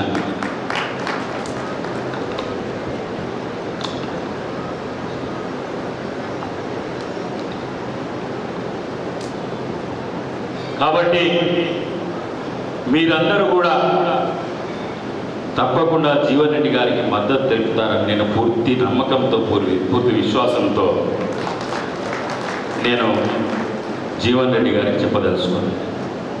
తప్పకుండా మా వాళ్ళు మిమ్మల్ని బలపరుస్తారు, మీకు మద్దతు తెలుపుతారు, రేపు పార్లమెంట్కి పంపిస్తారు. కాంగ్రెస్ పార్టీ అధికారంలోకి వచ్చిన తర్వాత పద్మశాలీలకు న్యాయం జరిగిందా అంటే నిజంగా న్యాయం జరిగింది. సరే, రాజకీయంగా న్యాయం జరగకపోయినా కానీ రేవంత్ రెడ్డి గారి ప్రభుత్వం ఏర్పాటు కాగానే పద్మశాలి కార్పొరేషన్ ఏర్పాటు చేయడం జరిగింది. ఆ పద్మశాలి కార్పొరేషన్ ఏర్పాటు ద్వారా ముఖ్యంగా దాని లక్ష్యం ఏంటిదంటే పద్మశాలి యువతకు, నిరుద్యోగ యువతకు వాళ్ళకు సబ్సిడీల ద్వారా లోన్లు ఇచ్చి వాళ్ళ కాళ్ళ మీద వాళ్ళు నిలబెట్టుకునేటట్టు చేయడం దాని ఉద్దేశం. తప్పకుండా పద్మశాలి కార్పొరేషన్కి అత్యధికంగా నిధులు కేటాయించే ప్రయత్నం చేస్తాను. ఈ సందర్భంగా మీ అందరికీ హామీ ఇస్తున్నాను. అదేవిధంగా చేనేత కార్మికులకు ఇక్కడ నాకు తెలిసి ఆకుల్లో కూడా చేనేత సహకార సంఘం ఉంది. చేనేత సహకార సంఘాన్ని పునరుద్ధరించి మళ్ళీ దానికి పునర్వైభవాన్ని తీసుకొస్తామని కూడా ఈ సందర్భంగా మీకు హామీ ఇస్తాను. అది అతి త్వరలోనే జరగబోతుంది. ఈ రాష్ట్రంలో ఉన్న చేనేత సహకార సంఘాలన్నింటినీ బలోపేతం చేసి చేనేత కార్మికులకు న్యాయం చేయాలని మన ముఖ్యమంత్రిని కోరడం జరిగింది. ఈ చేనేత కార్మికులకు అంటే మనం చేనేత కార్మికులు మనం కాకపోవచ్చు, కానీ మన పద్మశాలి వాళ్ళు చాలా మంది చేనేత కార్మికులు ఉన్నారు. సిరిసిల్లలో కావచ్చు, అక్కడ చెండూరులో కావచ్చు, ఇంకా చాలా ప్రాంతాల్లో పోచంపల్లి కావచ్చు, గద్వాలు కావచ్చు, నారాయణపేట కావచ్చు, ఈ అన్ని ఇక్కడంతా కూడా మగ్గాలు ఉన్నాయి. వాళ్ళందరికీ కూడా సహకారం అందిస్తామని, చేతి నిండా పని ఇస్తామని చెప్పేసి ముఖ్యమంత్రి గారి హామీ ఇచ్చిండ్రు. ఆ హామీ కూడా అతి త్వరలో నెరవేరవచ్చు. అదేవిధంగా మరొకటి సిరిసిల్లలో 300 ఎప్పుడు కూడా బతుకమ్మ చీరలు ఆర్డర్ ఇచ్చేది. బతుకమ్మ చీరలు ఆర్డర్ ఇచ్చిండ్రు, చేనేత కార్మికులకు మాత్రం డబ్బులు ఇవ్వడం మర్చిపోయారు. 350 కోట్ల బకాయిలు కేసీఆర్ అట్లనే ఉంచింది. వాళ్ళు విలవిలలాడుతుంటే మొన్న 100 కోట్ల రూపాయలు రేవంత్ రెడ్డి గారు మొన్న రిలీజ్ చేయడం కూడా జరిగింది. పాత బకాయిలు ఇప్పటి కావు, ఏడాది కింద ఇవ్వాల్సిన బకాయిలు ఇయ్యలే, కేసీఆర్ ఇయ్యలే. మళ్ళా మొన్న 100 కోట్ల రూపాయలు మొన్ననే 3-4 రోజుల కింద రిలీజ్ చేసింది. ఈ విధంగా పద్మశాలి సమాజానికి న్యాయం చేయాలనే ఉద్దేశం కాంగ్రెస్ పార్టీకి, రేవంత్ రెడ్డి ప్రభుత్వానికి ఉందని ఈ సందర్భంగా ఈ వేదిక నుంచి మీ అందరికీ కూడా తెలియజేయదలుచుకున్నా. రేపు రాబోయే కాలంలో అత్యధిక నిధులు కేటాయించి ఈ ప్రాంతంలో కూడా మీరు అడుగుతున్న నిధులు, ఆ నిధులను కూడా కేటాయించి వినయ్ రెడ్డి ద్వారా కేటాయించి తప్పకుండా న్యాయం చేస్తామని సందర్భంగా తెలియజేస్తున్నా. అదేవిధంగా ఈ దేశంలో ఏం జరుగుతున్నది, అసలు రిజర్వేషన్ల గురించి చర్చ ఎందుకు జరుగుతున్నదని కూడా మీరు ఆలోచన చేయాలి. ఎందుకంటే పద్మశాలీలు అంటేనే చదువుకునేటోళ్ళు, మన బ్రతుకే చదువు. మనకు భూములు లేవు, మనకు తాతలు సంపాదించిన ఆస్తులు లేవు, ఏ భూములు లేవు, జాయిదాదు లేదు. మనం కేవలం మన పిల్లల్ని మనం కష్టపడి బీడీలు చేసో, కూలీ చేసో, ఎక్కడైనా కానీ పని చేసో మన పిల్లలను చదివించి అలా పెద్ద వాళ్ళని చేసినమాట వాస్తవంగా. మన వృత్తిని నమ్ముకుంటే మనకు న్యాయం జరగట్లేదు, మనకు గిట్టుబాటు కావట్లేదని చెప్పి మన పిల్లల్ని చదివిస్తే, నేను కూడా ఇవాళ మా అమ్మ కూడా బీడీలు చుట్టేది, మా నాన్న టైలర్ పని చేసేది. వాళ్ళు అట్లా చదువుబట్టి నన్ను చదివించింది కాబట్టి మాకు భూములు లేవు, జాగాలు లేవు, ఇలా ఈ స్థానంలో ఉన్నానంటే వాళ్ళు కష్టపడి నన్ను చదివించింది కాబట్టి ఈ స్థానంలో. అలాగే పద్మశాలి బిడ్డలు చాలా మంది ఇవాళ ఐఏఎస్ ఆఫీసర్ ఇవాళ చూసుకుంటే ఈ దేశంలో టాప్ 100 ఐఏఎస్ మొన్న యూపీఎస్సీ రిజల్ట్స్ వస్తే అలా 27వ ర్యాంకు సాయి కిరణ్ అయితే 82వ ర్యాంకు మెరుగు శ్రీకాంత్ ఏదో పేరున్నది, ఇద్దరు ఉన్నారు. 27th rank, 82nd rank. నేను ఏం చెప్తున్నా అంటే పూర్తిగా మనం చదువు పైన ఆధారపడి ఉన్నది మన బతుకు. కాబట్టి ఈ రిజర్వేషన్ల చర్చ జరుగుతున్నది. నిజంగా ఈ రిజర్వేషన్ రద్దు చేస్తారు అని చెప్పేసి మేము అంటున్నాం. ఎందుకంటే ఆర్ఎస్ఎస్ ఎజెండా కావచ్చు, ఆర్ఎస్ఎస్ సిద్ధాంతం కూడా అదే. ఉదాహరణకు మరి రాహుల్ గాంధీ కులగణన ఎందుకు చేయమంటున్నాడు? అసలు దీని యొక్క కారణాలు ఏమున్నాయని చెప్పేసి మీరు ఆలోచించరా? ఆలోచించకపోవచ్చు. కులగణన చేయమని ఎందుకు అంటున్నాడంటే ఈ దేశంలో ఉన్న బీసీలు, ఎస్సీలు, ఎస్టీలు అందరినీ లెక్క పెట్టండి, లెక్క పెట్టి వాళ్ళ వాటా వాళ్ళకి ఇవ్వని అడుగుతున్నాడు. అది తప్పైతుందా? బీసీలకు న్యాయం జరగట్లేదని చెప్పేసి రాహుల్ గాంధీ గారు అంటున్నారు. ఎందుకు న్యాయం జరగట్లేదో ఉదాహరణకు నేను చెప్తాను. మన పిల్లల్ని డాక్టర్లు చేయాలని ఎంతో తల్లిదండ్రులు కలలు కంటారు.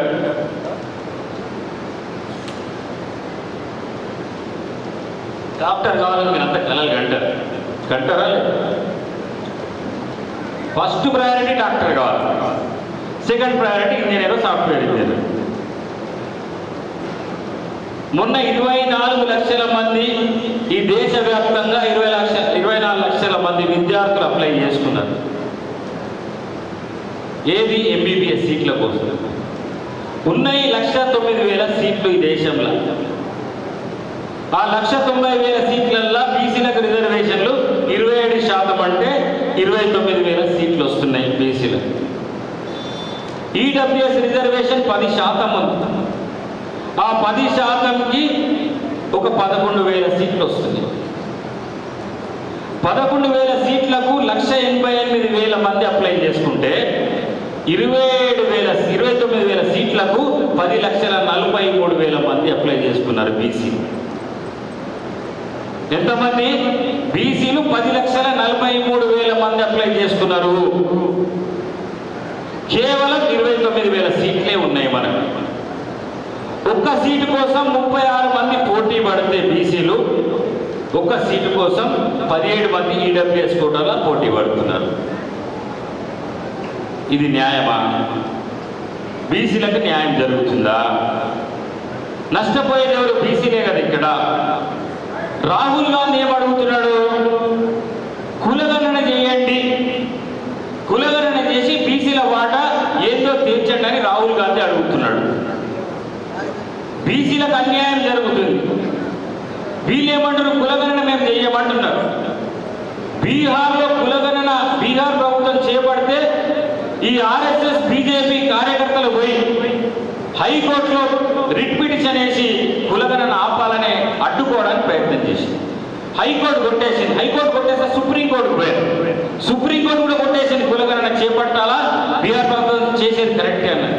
సుప్రీంకోర్టులో కొట్టేస్తే కేంద్ర ప్రభుత్వం మళ్ళీ అదే సుప్రీంకోర్టుకి పోయి మళ్ళీ రిట్ పిటిషన్ వేసి రాజ్యాంగంలో కులగణన చేయడానికి వీల్లేదు అంటే రాష్ట్ర ప్రభుత్వాలు చేయడానికి వీల్లేదని చెప్పేస్తే కూడా సుప్రీంకోర్టు చివాట్లు పెట్టింది మోడీ ప్రభుత్వాన్ని. ఇక్కడ ఏంటిదంటే ఇక్కడ సమస్య ఏంటిదంటే కులగణన చేస్తేనే బీసీ రిజర్వేషన్లు పెంచవచ్చు. కులగణన చేయండి, రాజ్యాంగంలో బీసీ రిజర్వేషన్లు పెంచడానికి వీల్లేదు.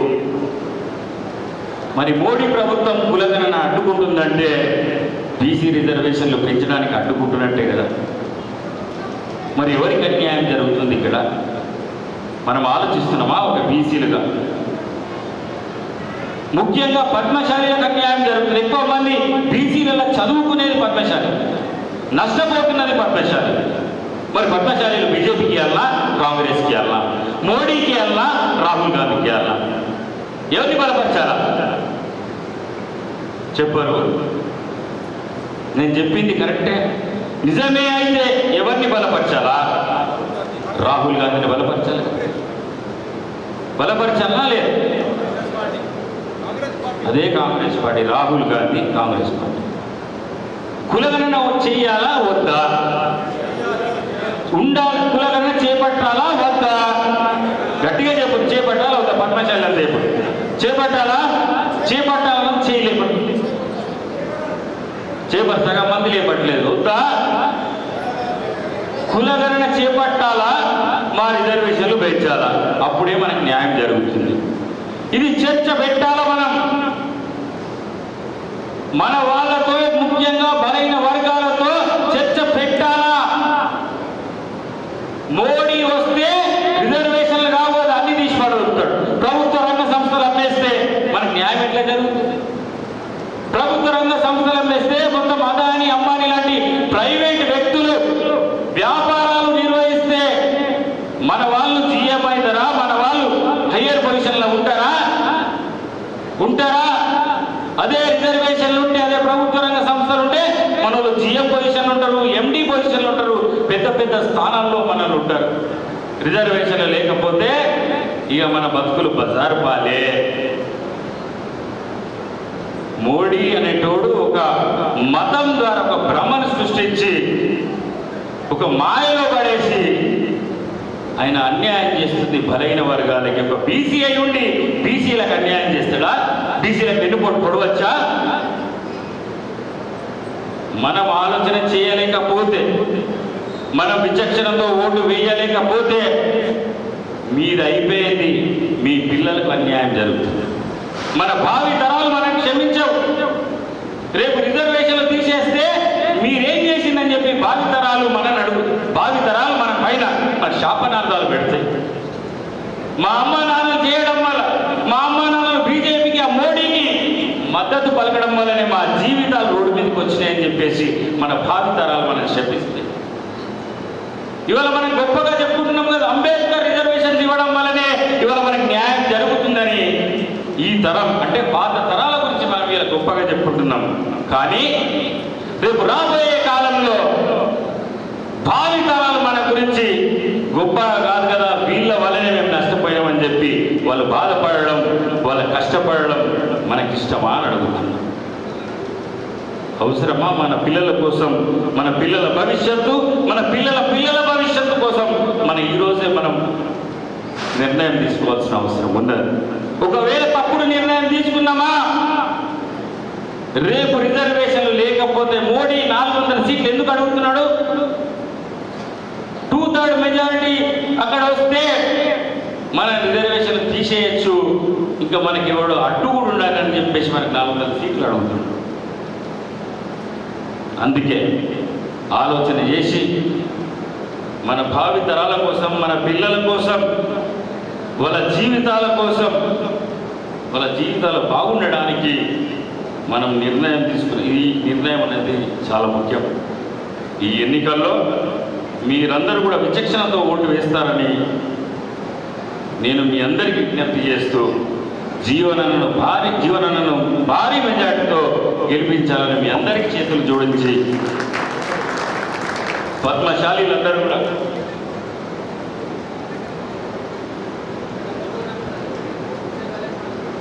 పోస్టల్ బ్యాంక్లో 3వ నెంబర్ జీవనన్నని గెలిపిద్దామా? జీవనన్నని పక్కా. మోడీ నోడిద్దామా? మోడీ నోడిద్దాం. అరవింద్ కాదు, అరవింద్ అంటే చిన్నోడు. మనకు జరుగుతుంది బీజేపీ వల్ల, మనకు అన్యాయం జరుగుతుంది బీజేపీ వల్ల, మనకు ప్రమాదం పొంచి ఉంది భారతీయ జనతా పార్టీ వల్ల, మోడీ వల్ల. ఈ అరవింద్ అనేటువంటి చిన్నోడు, వాడు కూడా మోడీ పేరే అడుగుతున్నాడు, వాడేం చేసిందని చెప్పేసి. ఏం చేయాలి? రాముడి పేరు మీద, మోడీ పేరు మీద అడుగుతున్నాడు. నేనేమైనా చేసినా, నేను ఉద్ధరించానని అడుగుతున్నాడా? పసుపు బోర్డు ఏది రాబోయే అంటే పసుపు బోర్డు ఇక్కడ ఉన్నా కూడా తెలియదు. నేను పసుపు బోర్డు తెచ్చినా అన్నాడు. 5 ఏళ్ళ సిగ్గులేదా? బాండ్ పేపర్ రాసిచ్చిన పసుపు బోర్డు పెట్టాలి, ఒక ఆఫీస్ పెట్టలేదు కూడా. అందుకే మనకు శత్రువు ఇక్కడ అరవింద్ కాదు, మోడీ. ఎవరు మన శత్రువు? బీసీల శత్రువు ఎవడు? చెప్పండి. బీసీల శత్రువు ఎవడు? మోడీని ఓడిద్దామా? బీజేపీని ఓడిద్దామా? ఇది పద్మశాలి ఏమన్నా మోడీకి ఇద్దాం అనుకున్నారే? ఇప్పటివరకు చెప్పిందే తిన్నారు కదా, అమ్మలారా విన్నారా? ఇవన్నీ చెప్పిన తర్వాత కూడా మోడీకి ఇద్దా అంటే అది భావి తరాలకు, మన పిల్లలకు, పుట్టబోయే పిల్లలకు అన్యాయం చేస్తున్నాడు. కాబట్టి కాంగ్రెస్ పార్టీని గెలిపించాల్సిన అవసరం ఉన్నది సార్. ఏదమ్మా ఒక్కసారి జై కాంగ్రెస్ అన్నామా? జై కాంగ్రెస్, జై జై కమలం గుర్తుకే. ఇప్పుడు thank you sir. Thank you very much sir. మీ సుదీర్ఘ ఉపన్యాసంలో మాకు చైతన్యం కలిగించారు. Thank you very much. Thank you. మరి ఇప్పుడు రైతు రాజ్యం కావాలని కలలు కన్న రైతు పక్షపాతి ఆనాడే గ్రాడ్యుయేట్ ఎమ్మెల్సీకి ఏరి కోరి పెద్ద ఎత్తున మద్దతిచ్చి గెలిపించుకున్నామన్నా నేను అనుభవం పండి ప్రజల సమస్యలు తెలిసి ప్రజల మనస్సుల్లో నిలిచి పోరాట పటిమ గల అబద్ధాన్ని మోసాన్ని సహించని నాయకాగ్రగణ్యులన్నా మీరు రానున్న కాలంలో మిమ్మల్ని గెలిపించి ఇందిరమ్మ రాజ్యం తేవడానికి అహర్నిశలు కృషి చేస్తామన్నా మా పద్మశాలీల పూర్తి మద్దతు మీకే అని పద్మశాలి ఆత్మీయ సమ్మేళనం సాక్షిగా మీకు తెలియజేస్తూ wish you all the best అన్న. ఈనాటి ఈ కార్యక్రమం ముఖ్య అతిథి గౌరవనీయులు మాన్యశ్రీ తాటిపత్రి జీవన్ రెడ్డి గారి మరి నిజామాబాద్ జిల్లా కాంగ్రెస్ పార్టీ ఎంపీ అభ్యర్థి గారు ఖచ్చితంగా గెలవబోతున్నారని ఈ సందర్భంగా తెలియజేస్తూ వారిని ఉపన్యసించాల్సిందిగా కోరుతున్నాం.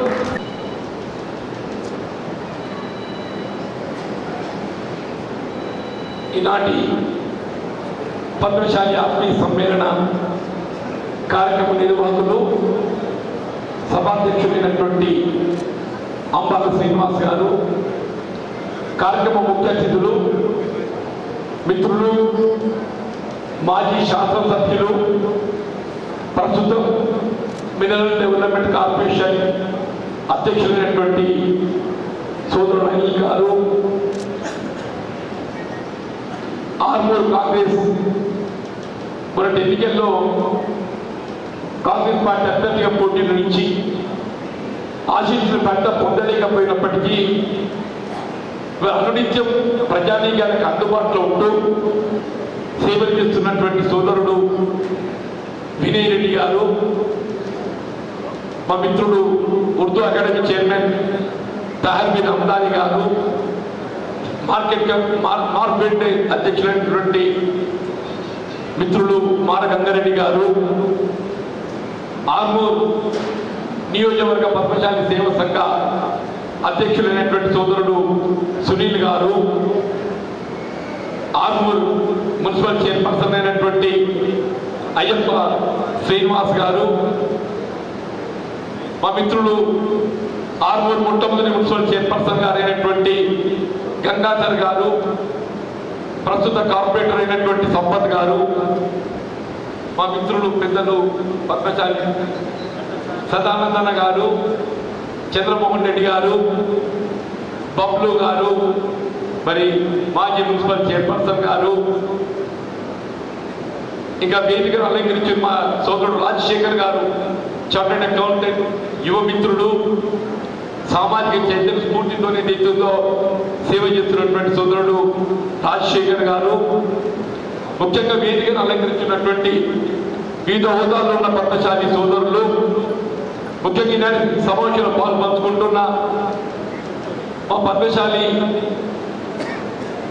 బంధుమిత్రులు సోదరులకు అందరికీ హృదయపూర్వకంగా నమస్కారం చెప్తూ, అంటే వాస్తవంగా ఒక విధంగా రాబోయే పార్లమెంట్ ఎన్నికల దృష్ట్యా మీ అందరి మద్దతు కోరడానికి ఇక్కడికి రావటం, మరి మీరందరూ కూడా ఏదైతుందో ఒక విధంగా కాంగ్రెస్ పార్టీకి అండగా నిలబడే విధంగా మీ అభిప్రాయాలు పేర్కొనడం ఏదైతుందో నాకు కొండంత ధైర్యాన్ని ఇస్తుందని చెప్పని నేను మనం చేస్తున్నాను. చెప్పండి,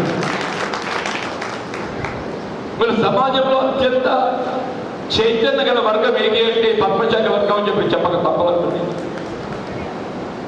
ఆనాడు దేశ స్వాతంత్ర ఉద్యమంలో మన ప్రాంతం అంటే ఆనాటి హైదరాబాద్ పాలిత రాష్ట్రం నుండి తొలితర ఉద్యమ నాయకుడిగా మహాత్మా గాంధీ గారితో అడుగులు వేసినటువంటి ఒక గొప్ప నాయకుడు మరి కొండా లక్ష్మణ్ బాపూజీ గారు అని చెప్పి చెప్పక తప్పదు. మనకున్నటువంటి ఉద్యమ నాయకులలో మన స్ఫూర్తిదాత,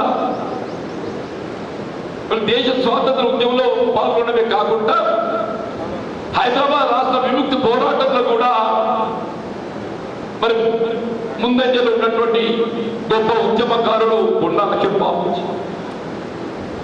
తెలంగాణ రాష్ట్ర ఏర్పాటు ఉద్యమానికి సంబంధించి కూడా వారు నాడు 1969లో వారు పదవికి రాజీనామా చేసి తిరిగి పదవి వైపు చూడనటువంటి ఏకైక నాయకుడు కొండా లక్ష్మణ్ బాపూజీ గారే చెప్పండి. ఇప్పుడు రాజకీయాలు ఎవరైనా ఉద్యమాన్ని ఎంచుకోవడం ఏదైతుందో కొంత రాజకీయ కక్షతను ఎంచుకుంటారు. వాళ్ళు ఆశించిన పదవి పొందలేనప్పుడు భవిష్యత్తు అడుగులు ఎట్లా వేయాలి, ఏ విధంగా ముందుకు పోవాలనే ఆలోచనతో మన ఉద్యమంలో పాల్పంచుకోవడం జరుగుతుంది.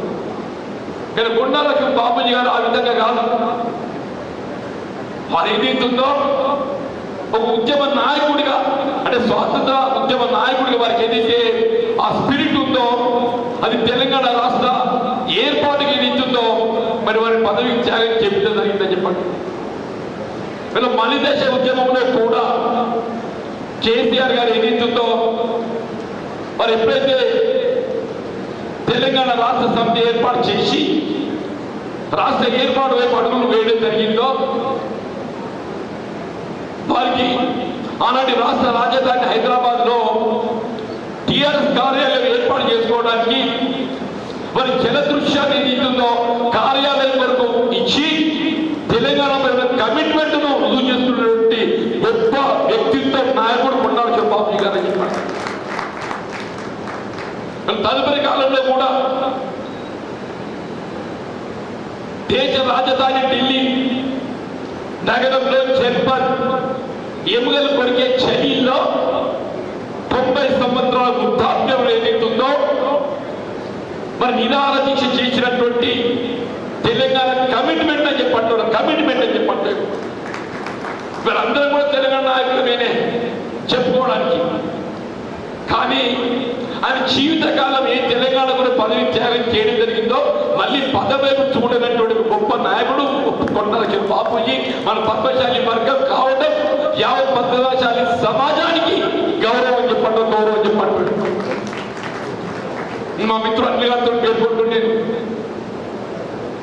ఏ విధంగా జాతిపిత మహాత్మా గాంధీ గారిని గుర్తించడం దొరుకుతుందో తెలంగాణ జాతిపిత గుర్తింపగలిగినటువంటి యొక్క ఏకైక నాయకుడు కొండా లక్ష్మణ్ బాపూజీ గారు చెప్పిన మాత్రమే మనం చెప్తాం. ఆ దిశగా రేపు మన పాఠ్యాంశాలు రాబోయేటువంటి చరిత్రకు మన విద్యార్థులకు ఏదైతుందో కొండా లక్ష్మణ్ బాపూజీ గారి యొక్క జీవిత చరిత్ర అందులో పాఠ్యాంశంగా ఈ విద్యా సంవత్సరంలో పొందుపరచడం ఆవశ్యకత ఉందని చెప్పని నేను రాష్ట్ర ప్రభుత్వం సూచించుతున్నాను. ఏదైనా ఏదైతుందో ప్రస్తుతం ఉన్న పరిస్థితి ఇవాళ కుల వృత్తి అనేది ప్రధానమే. మనకేమైపోయిందంటే కుల వృత్తి ఒక విధంగా గుర్తింపు కోల్పోయింది. ఆరంభంలో దేశ స్వాతంత్ర ఉద్యమంలో చెరకాబడికి ఏ విధంగా తినడానికి పట్టేటన్నం కావాలనో కట్టుకోవడానికి బట్ట కావాలి. ఆ బట్ట నీ ఇచ్చేటువంటి గొప్ప మరి సమాజం పద్మశాలి సమాజం అంటారు. ఇవాళ ఏమైపోయింది, నేత వృత్తికి పవర్లు మంచి అధిగమించింది. నేత వృత్తిని పవర్లు అధిగమించింది. పవర్లో ఏమైపోయింది, ఆధునిక మిల్లులు వచ్చి అధిగమించింది. ఇవాళ నేత వృత్తి కనుమరిగిపోయింది. టు బి ఫ్రాంక్ కనుమరిగిపోయింది. మనం అందులో ఇమ్మడాలన్నా ఇమ్మడలేకపోతున్నాం. ఎందుకు మనకు ఉపాధి కల్పించే అవకాశం లేకుండా పోయిందని చెప్పంటారు. ఉన్నటువంటి ఏకైక మార్గం ఉపాధి, స్థానికంగా వ్యాపారం, మన పిల్లలకు విద్యాబుద్ధులు, ఉద్యోగాలు. ఇప్పుడే మిత్రులు అనిల్ గారు పేర్కొన్నారు. వాస్తవం ఇవాళ పద్మశాలి సమాజానికి ఉన్నటువంటి ఏకైక మార్గం ఏమిటిందో విద్య అని చెప్పక తప్పదని చెప్పండి. మన పిల్లలు విద్య పట్లనే ప్రోత్సహింప చేయబడాలి. అదే మనకు మార్గదర్శిగా ఉంటున్నట్టు భావన వ్యక్తం చేస్తుంది. దానికి తోడి వల్ల మరి తెలంగాణ రాష్ట్రంలో కాంగ్రెస్ ప్రభుత్వం ఏర్పడము, రేవంత్ రెడ్డి గారు ముఖ్యమంత్రిగా కావడంతోనే పద్మశాలి కార్పొరేషన్ ఏర్పాటు చేశారు.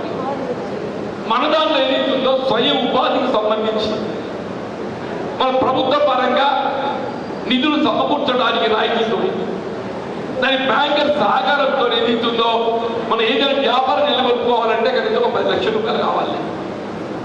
ఆర్థిక సహకారం ఏదైతుందో ప్రభుత్వ పరంగా 50% రాయితీ, 50% బ్యాంకుల నుండి ఆర్థిక సహకారం కల్పించినట్టయితే మనం స్వయంగా వ్యాపారాలు ఏర్పాటు చేసే అవకాశం లభిస్తుందని చెప్పండి. ఒకటి విద్యా ఉద్యోగం, రెండోది జీవితం స్థిరపడడానికి ఏదైతుందో వ్యాపారాలలో స్థిరపడడానికి ప్రభుత్వం ఉండే ఆర్థిక స్తోమత, రైతాంగానికి ఏదైతే ప్రభుత్వం ఆర్థికంగా సహకారం చేస్తుంది, మాకు పెట్టుబడులు సమకూరుస్తుంది, మా వ్యవసాయ ఉత్పత్తికి కావాల్సినటువంటి యొక్క రాయితీని కల్పిస్తుంది, మా మద్దతు ధర కల్పిస్తున్నది. ఆ విధంగా ఏదైతుందో పద్మశాలి వర్గానికి కూడా జీవితం స్థిరపడడానికి కావాల్సినటువంటి ఆర్థిక సదుపాయాలు కల్పి చేయడానికే మళ్ళీ పద్మశాలి కార్పొరేషన్ ఏర్పాటు చేయడం జరిగింది. దానికి కావాల్సిన నిధులు రేపు రాబోయే ఆర్థిక సంవత్సరంలో కనీసం ఒక 500 కోట్లు కేటాయింపు చేయబడే విధంగా ఏదైతుందో గౌరవ ముఖ్యమంత్రి గారు సూచించడానికి మిత్రుడు అనిల్ గారు వారికి తోడు మేము కూడా పాత్ర నిలబడుకోవచ్చు.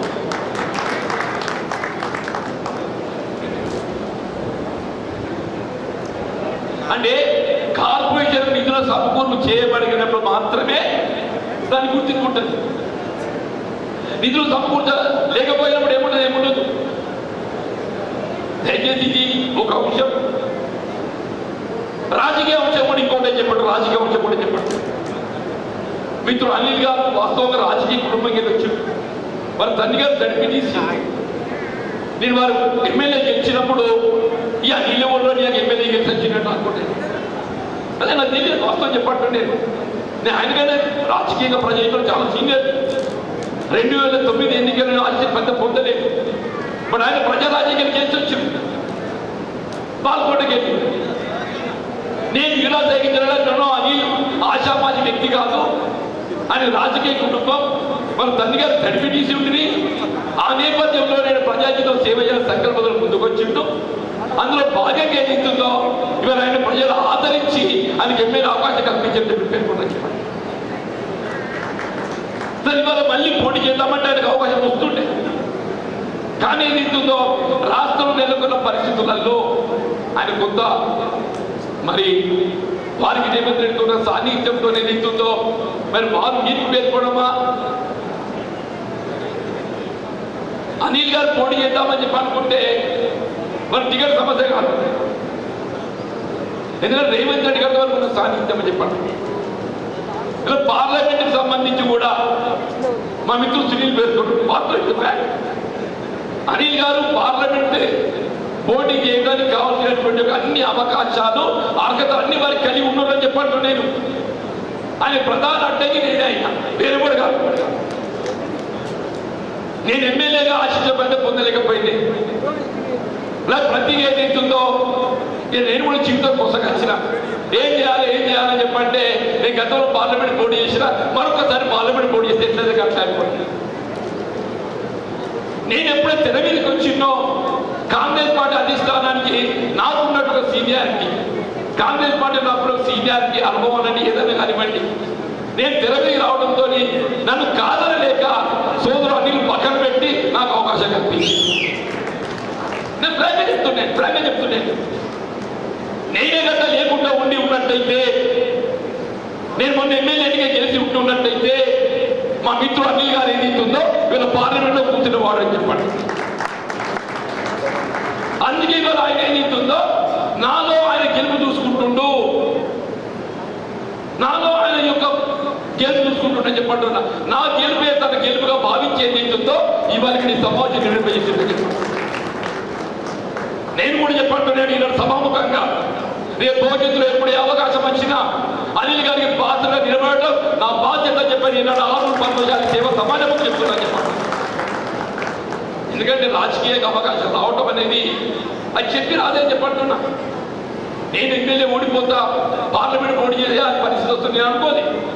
మరి దేవుడు ఏది గీత కొద్దిగా పుష్యంగా రాశాడు, మరి ఇప్పట్లో రాశాడు తెలియదుగా, అది మీ చేతుల్లో కానీ నీ చెప్తున్నా చెప్పండి.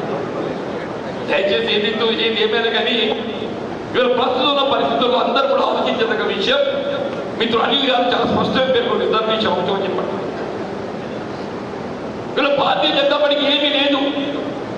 ఏ రాజకీయ పార్టీ అయినా ఎన్నికలకు ఆర్థిక విధానంతో పోటీ చేయాలి.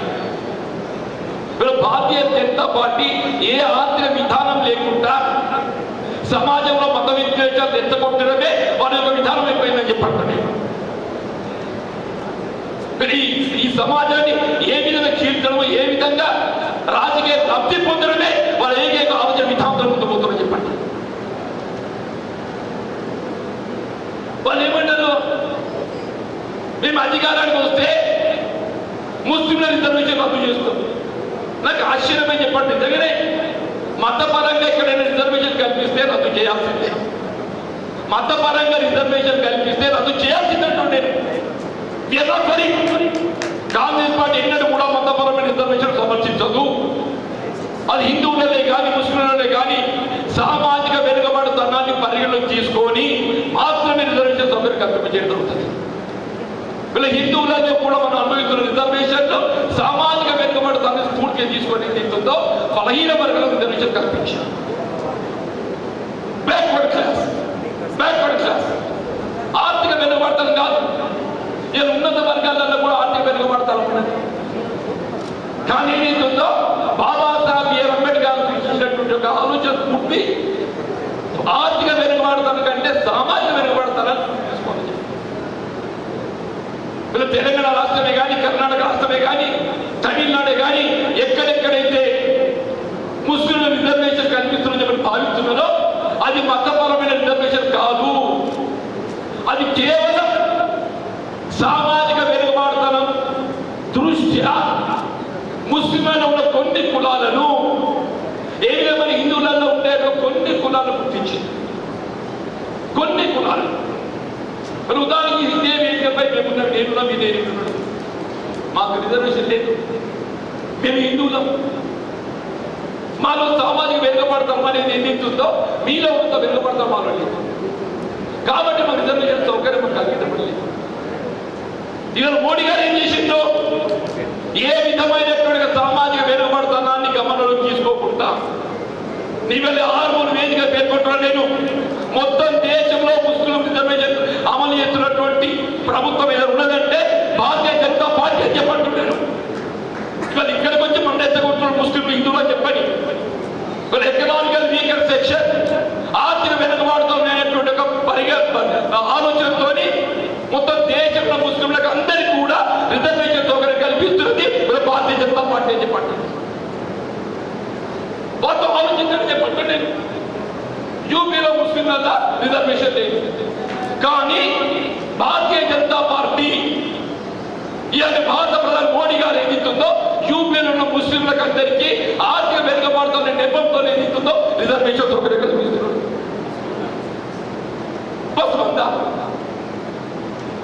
ఇక్కడ ఏదైతుందో మనం కేవలం సామాజిక వెనుకబడటానికి గురవుతున్న ముస్లింలు మాత్రమే రిజర్వేషన్ కల్పించారు.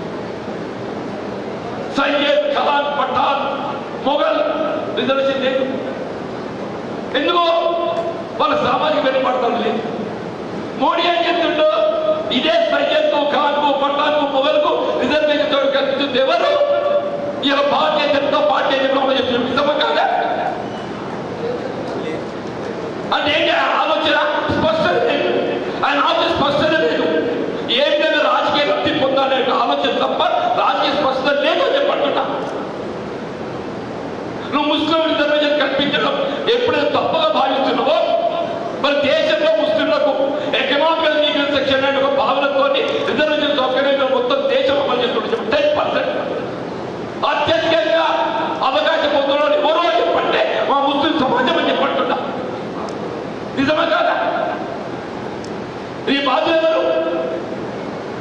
అందుకే నేనేమంటున్నా, ఈ హిందూ ముస్లిం అనేటువంటి ఒక మత విద్వేషాలు సరైనది కాదు. మనలో ఉండేటువంటి ఒక వెనుకబడతనం దృష్ట్యా రిజర్వేషన్ సౌకర్యం కల్పించాల్సి కానీ దాన్ని ఏదైతుందో అవకాశవాదం రెచ్చగొట్ట పెద్ద చేయాలి. అవకాశం రెచ్చగొట్ట పెద్ద చేయొద్దు అని చెప్పండి. ఇక్కడ ఏదైతుందో సామాజిక వెనుకబడతలకు గురవుతున్న ముస్లింలకు రిజర్వేషన్ కల్పించడం తప్పు అని చెప్పి ఎప్పుడైతే భావిస్తావో దేశం మొత్తంగా ఆర్థిక వెనుకబడతం అనేటువంటి భావనతో అక్కడ రిజర్వేషన్ సౌకర్యం కల్పిస్తున్నాం. మరి దాని సంగతి ఏంటే? మీరు తప్పు అనడం లేదు, మీరు తప్పు అనడం లేదు అంటున్నా నేను. కానీ లబ్ధి పొందాలని ప్రయత్నం చేస్తుంది భారతీయ జనతా పార్టీ. దయచేసి మత విద్వేషాలు రెచ్చగొట్టేటువంటి యొక్క మతతత్వ రాజకీయ పార్టీల పట్ల జాగ్రత్తగా ఉండాలి. దేశంలో ఉన్నటువంటి పౌర సమాజం ఎవరే కానీ హిందూ, ముస్లిం, సిక్, ఇసాయి కుల మతాలకు అతీతంగా మనందరం ఒకటే చెప్పంటున్నాను. నేను ఈ దేశ సమైక్య ప్రధానమని చెప్పంటున్నా. ఈ దేశ సమైక్యత ప్రాణార్పించింది ఎవరు? కాంగ్రెస్ పార్టీ స్వర్గీయ ఇందిరా గాంధీ గారు అని చెప్పంటున్నాయి. వీళ్ళు పాకిస్తాన్ కూర్చుంటూ పెట్టి ప్రయత్నం చేస్తుండే. మన దాయాది దేశం పాకిస్తాన్ పై యుద్ధం చేసి ప్రకటించి పాకిస్తాన్ మెడల్ వచ్చింది ఎవరు? కాంగ్రెస్ పార్టీ అని చెప్పంటున్నా. పాకిస్తాన్ మెడల్ వచ్చింది ఎవరు? 1971 1971లో పాకిస్తాన్ పై యుద్ధం ప్రకటించి పాకిస్తాన్ మెడల్ వచ్చి బంగ్లాదేశ్ ఏర్పాటు చేసి జీవిత కాలంలో కాంగ్రెస్ వైపు, దేశం వైపు, భారతదేశం వైపు తలెత్తి చూడేటువంటి ఒక అవకాశం లేకుండా చేసింది ఎవరు? కాంగ్రెస్ పార్టీ అని చెప్పండి. నువ్వు దేశభక్తి ఇక్కడే దేశభక్తి. నిన్న కాక నరేంద్ర మోడీ గారు ప్రధానమంత్రి అయిన తర్వాత 2015 డిసెంబర్ నవాజ్ షరీఫ్ ప్రధానమంత్రి పాకిస్తాన్ బిన్ ములాయం మెహమాన్ ఆయన పుట్టినరోజు అని చెప్పిపోయి అలుకునే సమావేశమే. 2017 డిసెంబర్ నరేంద్ర మోడీ గారు ప్రధానమంత్రి అయిన తర్వాత పిల్వర్ పేరంటగా పోయి పాకిస్తాన్ ప్రధాని నవాజ్ షరీఫ్ లో అలుకుని షీర్ కుర్మత్ చెప్పమాట అబద్ధమానే. ఇవాళ మాట్లాడుతున్న పాకిస్తాన్ నీ అవకాశ బాధ తెలియజేస్తుందని చెప్పంటున్నాను. మేము సమాజం అందరూ కలిసి ఉండాలని కోరుకుంటాం. హిందూ, ముస్లిం, సిక్, ఇసాయి భాయి భాయి అని చెప్పంటాం. కాంగ్రెస్ పార్టీ ఆలోచన విధానం అని చెప్పంటున్నాను. కానీ మోడీ ఆలోచన విధానం ఈ దేశాన్ని మతం పేరు క్షీణించాలి. ఆయన అవకాశ బాధ మనకి ఎదురు చేస్తాడు. ఆయన పాకిస్తాన్ పోతాడు, నవాజ్ షరీఫ్ అనుకుంటాడు, ఇంకెక్కడికే పోతే ఇంకేమైనా అనుకుంటాడు. ఆయన అయితే తప్పు కాదు. అదే కాంగ్రెస్ ఏదైనా మాట్లాడితే తప్పు. పాకిస్తాన్ మెడల్ వచ్చింది కాంగ్రెస్ పార్టీ. ఈ దేశంలో భారతదేశాన్ని బలంగా నిలబెట్టిన కేవలం కాంగ్రెస్ పార్టీ అని చెప్పంటున్నా. అంతేగా 1967 1967లో చైనాపై యుద్ధం ప్రకటించి చైనాపై విజయకేతం ఎగరవేసింది కాంగ్రెస్ పార్టీ అని చెప్పండి. నిజమాబద్ధమే. చంద్రపురం తిరిగేయండి మోడీ గారు, చంద్రపురం తిరిగేయండి అని చెప్పంటున్నా.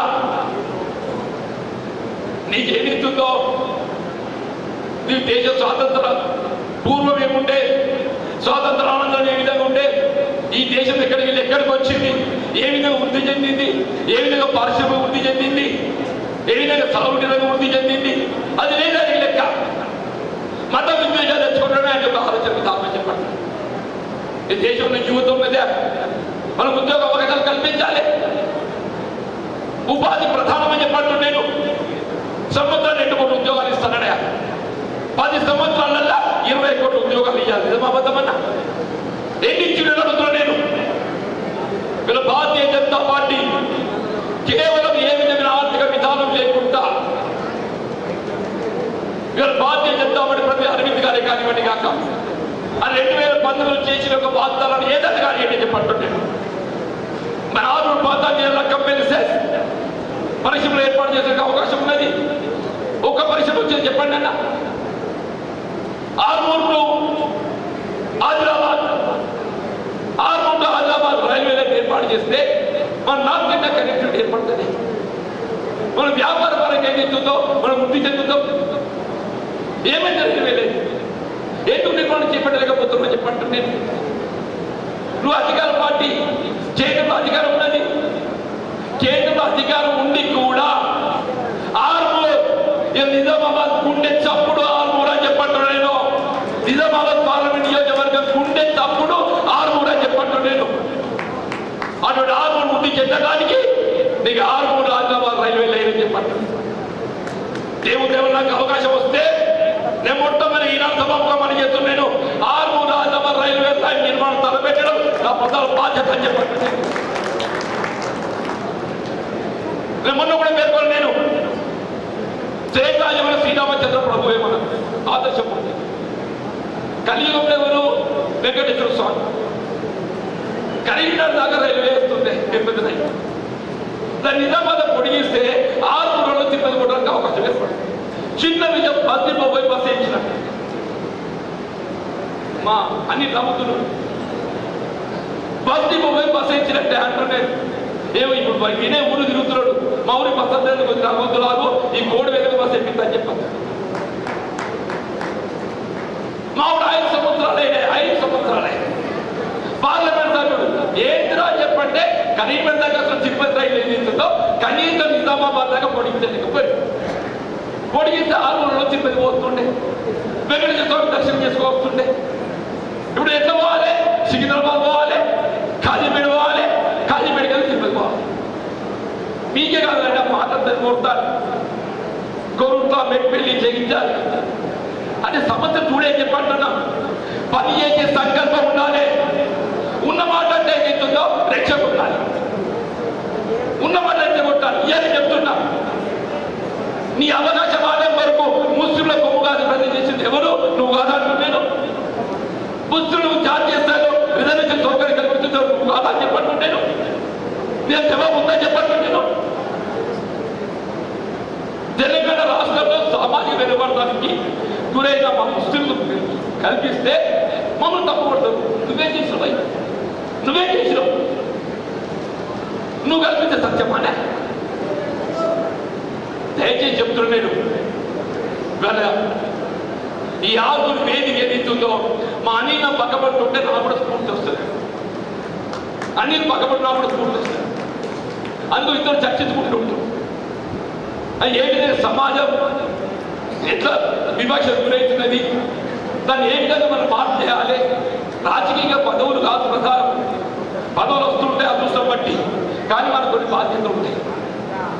సోషల్ సెక్యూరిటీ ఈ సమాజ నిర్మాణం ఏదైతుందో మనకున్నటువంటి లోక జ్ఞానం, మనకు లోక జ్ఞానంతో ఏదైతుందో మన పాత్ర మనం పోషిస్తాం. అందులో భాగంగా చెప్పట్టుగా మా పద్మశాలి సమాజానికి కావాల్సిన సౌకర్యాలు కల్పింపు చేయడం నా బాధ్యత అని చెప్పట్టుండే. తప్పకుండా మీ అందరూ అండదండ కావాలని కోరుతున్నాను. నేను దేవుని దేవత గెలవడంతో ఏదైతుందో ఆర్మోలు గుర్తింపు వచ్చే విధంగా మీ పేరు చేపట్టే విధంగా నేను మీకు అందుబాటులో ఉంటా చెప్పి మనం చేస్తూ సెలవు తీసుకుంటూ జై హింద్. నా పద్మశాలి నిధుల గురించి ఏదైతుందో తప్పకుండా అంటే నేను మాట్లాడదని చెప్పి అనుకోలేదు. నాకు మొత్తం స్పీచ్ అంతా వేరే రకంగా పోయింది. సోదరుడు వినయ్ గారు ఉన్నారు, అనిల్ గారు ఉన్నారు. ఇక్కడ మీ పద్మశాలి కళ్యాణ మండపమే కానీ భవన నిర్మాణం కానీ నిధులు సమకూర్చడం మా బాధ్యత అని చెప్పి అంటున్నా. అది ₹1 కోటి కానీ నిండే కానీ తప్పకుండా ముఖ్యమంత్రి గారి ప్రత్యేక సహాయ నిధుల్ని తీసుకొచ్చి మీకు నిర్మాణం చేయడం జరుగుతుందని చెప్పి సభాముఖం మనకి నేను అదే చెప్తామనుకున్నాను. మీ అందరికీ నేను విజ్ఞప్తి చేస్తున్నా, మనకు కావాల్సిన నిధులు, మనకు కావాల్సిన పదవులు బాధ్యత నాదే అని చెప్పి ఈ సందర్భంగా ఈ వేదిక సాక్షిగా పద్మశాలి కుటుంబ సభ్యులకు చెప్తున్నా. దయచేసి మీరు జీవన్ రెడ్డి గారిని గెలిపిస్తారని నేను మనస్ఫూర్తిగా మీ అందరి చేతులు జోడించి వేడుకుంటున్నాను. Thank you very much sir. మరి ఈనాటి కార్యక్రమంలో ముఖ్య అతిథి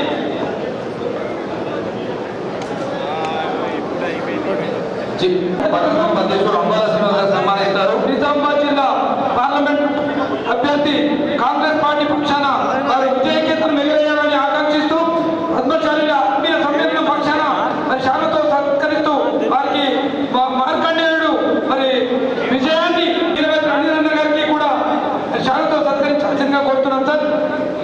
అలాగే పొద్దుటూరు వినయ్ రెడ్డి గారు ఆర్మూర్ నియోజకవర్గ ఇన్ఛార్జ్ గారిని శాలతో సత్కరిస్తూ మరి ఈనాటి కార్యక్రమంలో మా యొక్క బాధను విన్నందుకు మా పద్మశాల శ్రీనివాస్ గారు, పుజెట్ రాము గారు, గణపతి సంతోష్ గారు, బండారి ప్రసాద్ గారు, దాసరి సునీల్ గారు, చిలుక జ్ఞానం అనుకుంటే అది ఖచ్చితంగా సాధించి పెడతాం సార్.